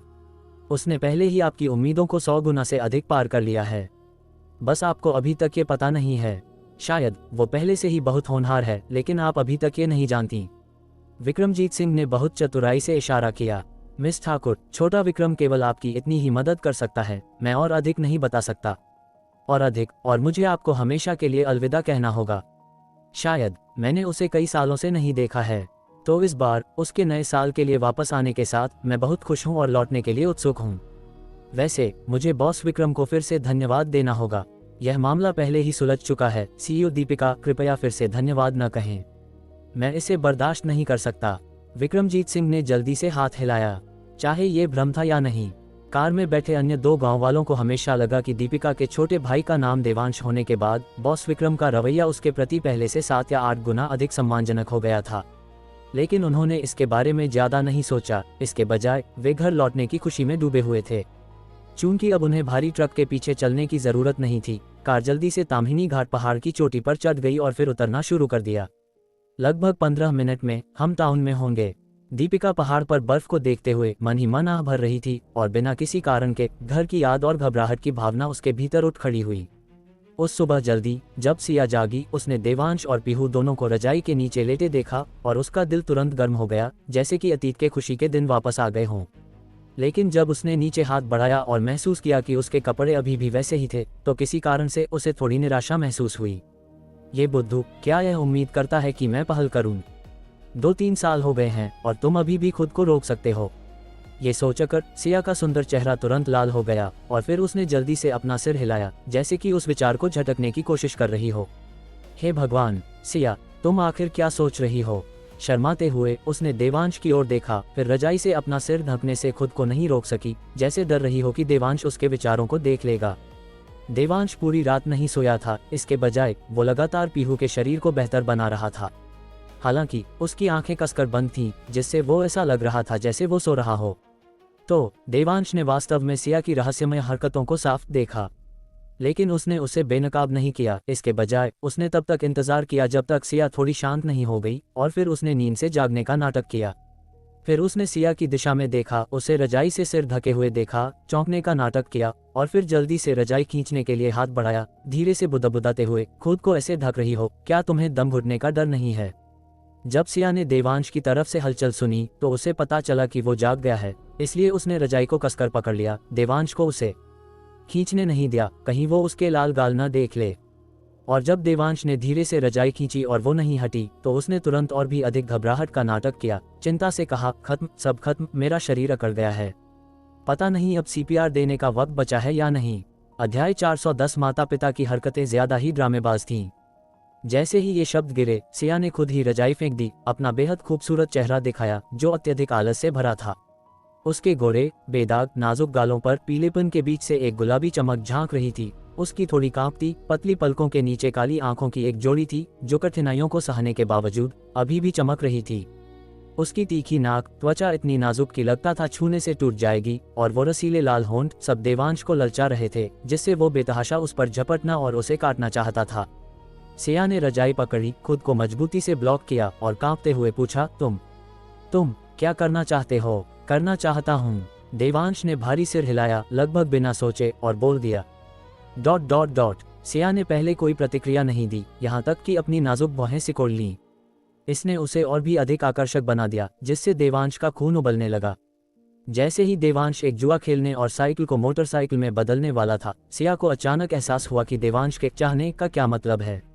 उसका चेहरा लाल हो गया और उसने सीधे रजाई के नीचे से उसे लात मारी। एक धड़ाम के साथ देवांश को सिया ने सीधे फर्श पर लात मार दी। एक हल्की चीख के साथ सिया जल्दी से उठी और बिस्तर के किनारे पर झुक गई, फर्श पर पड़े देवांश को देखते हुए। देवांश जमीन पर चारों खाने चित पड़ा था और एक निश्चित क्षेत्र काफी बेचैन लग रहा था। उसने जल्दी से अपनी नजरें हटाईं और पूछा, क्या तुम ठीक हो? देवांश स्वाभाविक रूप से ठीक था, इसमें चिंता करने की क्या बात थी, लेकिन जो उसे समझ नहीं आया वो था, गिरा मैं हूँ, तुम क्यों कर रही हो? क्या हुआ? क्या मेरे पेट पर लात मारने से तुम्हारे पैर में चोट लगी? ये सुनकर सिया, जो देवांश के चाहने की वजह से गुस्से में थी, अचानक खुद को रोक नहीं पाए और करके हंस पड़ी। तुम्हें गुंडा बनने के लिए किसने कहा था? इस बार तो हल्का था, अगली बार मैं तुम्हें लात मारकर दरवाजे से बाहर निकाल दूंगी, सिया ने फुफकारा, बेहद घमंडी होकर। देवांश ने यह सुना, उसका दिमाग चला और उसने तुरंत उठने का नाटक किया, लेकिन फिर उसने एक दबी हुई कराह छोड़ी, अपनी कमर पकड़ते हुए, खत्म, सब खत्म, मैं अपनी पीठ सीधी नहीं कर सकता, शायद टूट गई है। क्या हुआ? मुझे डराओ मत। ये देखकर सिया जल्दी से उठी और देवांश की मदद करने गई। हालांकि जब उसने जोर लगाया तो न केवल वह देवांश को उठाने में असफल रही, बल्कि देवांश द्वारा नीचे खींच ली गई और उसके साथ जमीन पर गिर गई, नाक से नाक मिलाकर। सिया का चेहरा मूल रूप से चिंता से भरा था, लेकिन देवांश का चेहरा इतना करीब देखने के बाद उसे अचानक एहसास हुआ कि वह फिर से इस पुराने ठरकी द्वारा ठगी गई है। उसकी सांसें तेज हो गईं, पता नहीं गुस्से से या शर्म और घबराहट से। देवांश ने उस बेहद खूबसूरत चेहरे को देखा जिसके लिए वो 1,00,000 साल से तरस रहा था और खुद को रोक नहीं सका, उसे चूमने के लिए झुका। सिया ने पहले ही विरोध न करने का फैसला कर लिया था और उसकी आंखें भी बंद होने लगी थीं। लेकिन तभी अपनी आंखों के कोने से उन दोनों ने एक साथ एक गोल-मटोल छोटा चेहरा देखा जो पलकें झपकाते हुए उन्हें देख रहा था। ये देखकर सिया ने देवांश को धक्का दिया, फिर बिस्तर पर चढ़ गई, पीहू को उठाया और पूछा, पीहू तुम कब जागी? यह जरूरी नहीं है, जरूरी यह है कि आप लोग फर्श पर क्यों सो रहे हैं? पीहू ने बात पूरी की, फिर एक उलझन भरे भाव के साथ दोनों को देखा। ... सिया का चेहरा खून जैसा लाल था, समझ नहीं पा रही थी कि कैसे समझाए। वह ये तो नहीं कह सकती थी कि उसने डैडी को बिस्तर से लात मार दी है ना, इसलिए उसने देवांश की ओर देखा, उसे अपनी आंखों से समझाने का संकेत दिया। देवांश फर्श से उठते हुए अपनी पैंट झाड़ने का नाटक करते हुए समझाया, क्योंकि मम्मी और मैं एक खेल खेल रहे थे और हम बिस्तर पर आपकी नींद खराब करने से डर रहे थे, इसलिए हम फर्श पर आ गए। पीहू ने अपना सिर टेढ़ा किया, एक पल के लिए सोच में भौहें सिकोड़ी, फिर पूछा, क्या ये बिस्तर इतना बड़ा है, तुम्हारे मजे करने के लिए काफी नहीं है? देवांश ने सिर हिलाया, डैडी और मम्मी की हरकतें काफी बड़ी हैं, बिस्तर पर थोड़ी रुकावट होती है। सिया, उद्धरण चिन्ह ... हैं, ये थोड़ा अजीब क्यों लगा? पीहू को भी खेलना है, डैडी और मम्मी चलो साथ खेलते हैं। नहीं, ये खेल केवल बड़ों के लिए है, पीहू तब खेल सकती है जब वो बड़ी हो जाएगी। सिया, क्या तुम्हें यकीन है कि तुम पीहू को समझा रहे हो? ओह, गनीमत थी कि पीहू के ओह कहने के बाद उसने आगे जिद नहीं की। तो 3 लोगों का परिवार कपड़े पहनकर, उठकर, ब्रश करके और मुंह धोकर तैयार हो गया। उन दोनों ने सोचा कि मामला खत्म हो गया, लेकिन नाश्ते पर पीहू ने अचानक खाने की मेज पर दादी से पूछा, दादी क्या घर पर कोई बड़ा बिस्तर है? लक्ष्मी ठाकुर ने यह सुना और बहुत प्यार से पूछा, क्या हुआ? जब मैं आज सुबह जागी तो मैंने डैडी और मम्मी को गले मिलते और फर्श पर सोते हुए देखा। मैंने उनसे पूछा कि वे फर्श पर क्यों सो रहे हैं और उन्होंने कहा कि बिस्तर बहुत छोटा था और उनकी हरकतें काफी बड़ी थीं, थोड़ी रुकावट हो रही थी। लेकिन फर्श बहुत ठंडा है, इसलिए मैं डैडी और मम्मी के लिए एक बड़ा बिस्तर चाहती हूँ। पीहू अंत में थोड़ा रुकी, लेकिन फिर भी एक सांस में पूरा बोल गई। और उसके बोलने के बाद देवांश और सिया तुरंत सन रह गए, अपने मुंह में पकौड़े चबाना भूल गए, बस अपनी जगह पर जम गए, एक दूसरे को घूरते हुए। पीहू, क्या तुम सुन भी रही हो कि तुम क्या अनर्थ बोल रही हो? तुम यह नहीं बता रही हो कि तुम्हारी माँ और मैंने कपड़े पहने हुए थे, है ना? पापाराजी भी चीजों को संदर्भ से बाहर निकालने में तुम्हारे जितने अच्छे नहीं हैं। और लक्ष्मी ठाकुर ने उन दोनों को बेहद नाराजगी और निंदा भरी नजर से देखा। बलवंत ठाकुर ने देवांश की ओर देखा, फिर पीहू की ओर, और खुद को ये सोचने से नहीं रोक सके, क्या यह मुझे सुनना चाहिए? फिर लगभग बिना सोचे उन्होंने एक पकौड़ा उठाया, अपना दूध उठाया और चुपचाप बाहर पीने चले गए। सिया की चमड़ी पतली थी। लक्ष्मी ठाकुर की नजर देखकर उसका चेहरा इतना लाल था कि लग रहा था खून टपकने वाला है। वो चाहती थी कि अपना सिर सीधे सामने रखे दूध के कटोरे में गाड़ दे। मैंने तुमसे कहा था कि पीहू को कल रात मेरे साथ सोने दो, लेकिन तुमने जिद की नहीं। लक्ष्मी ठाकुर ने सिया को दोषी नहीं ठहराया, बल्कि देवांश को गुस्से से घूरा। इतना बड़ा बिस्तर और तुम फिर भी खुलकर हिल नहीं सकते। तुम कितने बड़े बदमाश हो। जब लक्ष्मी ठाकुर ने आखिरी 3 तुम कहे तो उन्होंने हर शब्द के साथ देवांश की बांह पर थप्पड़ मारा। क्या तुम्हें सावधान रहना नहीं आता? क्या यह एक बच्चे को देखना चाहिए? बिल्कुल, उन्होंने मुझे अपने साथ खेलने भी नहीं दिया और उन्होंने कहा कि यह खेल केवल बड़ों के लिए है। पीहू ने अपना सिर पीछे झुकाया, शिकायत करते हुए मुंह बनाया। लक्ष्मी ठाकुर, उनकी आंखों में गुस्सा लगभग देवांश के भीतर की नीलकमल अग्नि से भी तेज था। इस पर सिया का चेहरा पहले ही उसके कटोरे में दफन होने वाला था। उसने अपना पैर उठाया, देवांश के पैर के ऊपरी हिस्से पर निशाना साधा और जोर से नीचे पटका। ... विस्मयादिबोधक चिन्ह, विस्मयादिबोधक चिन्ह। देवांश दर्द में अपना सिर घुमाया और सिया की ओर देखा। न देखना ही बेहतर था। देखने के बाद सिया ने अपना हाथ भी बढ़ाया और देवांश की कमर पर निशाना साधते हुए उसे अविश्वसनीय सटीकता के साथ नोचा। हालांकि देवांश अटूट था और ब्लेड और भालों के लिए अभेद्य था, लेकिन वो सिया के तरीकों के आगे लाचार था। पीहू, आज रात दादी के साथ सोने के बारे में क्या ख्याल है? लक्ष्मी ठाकुर ने जबरदस्ती अपना गुस्सा दबाने के बाद पीहू से हल्की मुस्कान के साथ पूछा। नहीं, मुझे मम्मी के साथ सोना है। पीहू ने सीधे सिर हिलाया, मना करते हुए। लेकिन घर पर कोई बड़ा बिस्तर नहीं है। अगर तुम डैडी और मम्मी के साथ सोओगी तो उन्हें फिर से फर्श पर सोना पड़ सकता है, और फर्श इतना ठंडा है, उन्हें सर्दी लग जाएगी। लक्ष्मी ठाकुर ने पीहू को अपनी तरफ से समझाने की पूरी कोशिश की। ये सुनने के बाद पीहू ने अपना सिर टेढ़ा किया और फिर से सोचा। फायदे और नुकसान तौलती हुई लग रही थी। थोड़ी देर बाद पीहू ने आखिरकार अनिच्छा से सिर हिलाया। ठीक है फिर। बोलने के बाद उसने देवांश और दूसरे से कहा, डैडी और मम्मी, मैं आज रात दादी के साथ सो रही हूँ।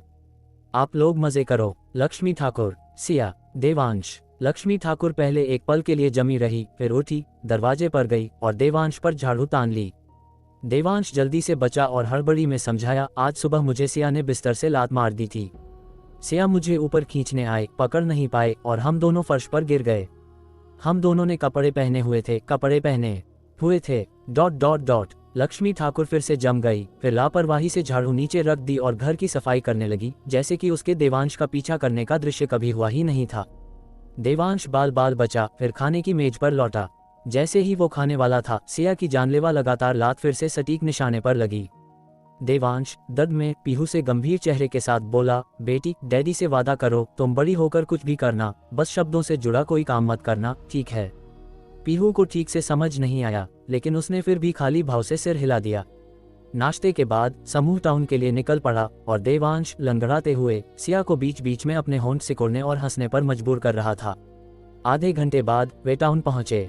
सिया की योजना के अनुसार उसका इरादा सुबह आधे दिन के लिए दुकानों के खुले होने का फायदा उठाने का था, ताकि माता पिता के लिए नए साल पर पहनने के लिए जल्दी से कपड़ों का एक नया सेट खरीद सके।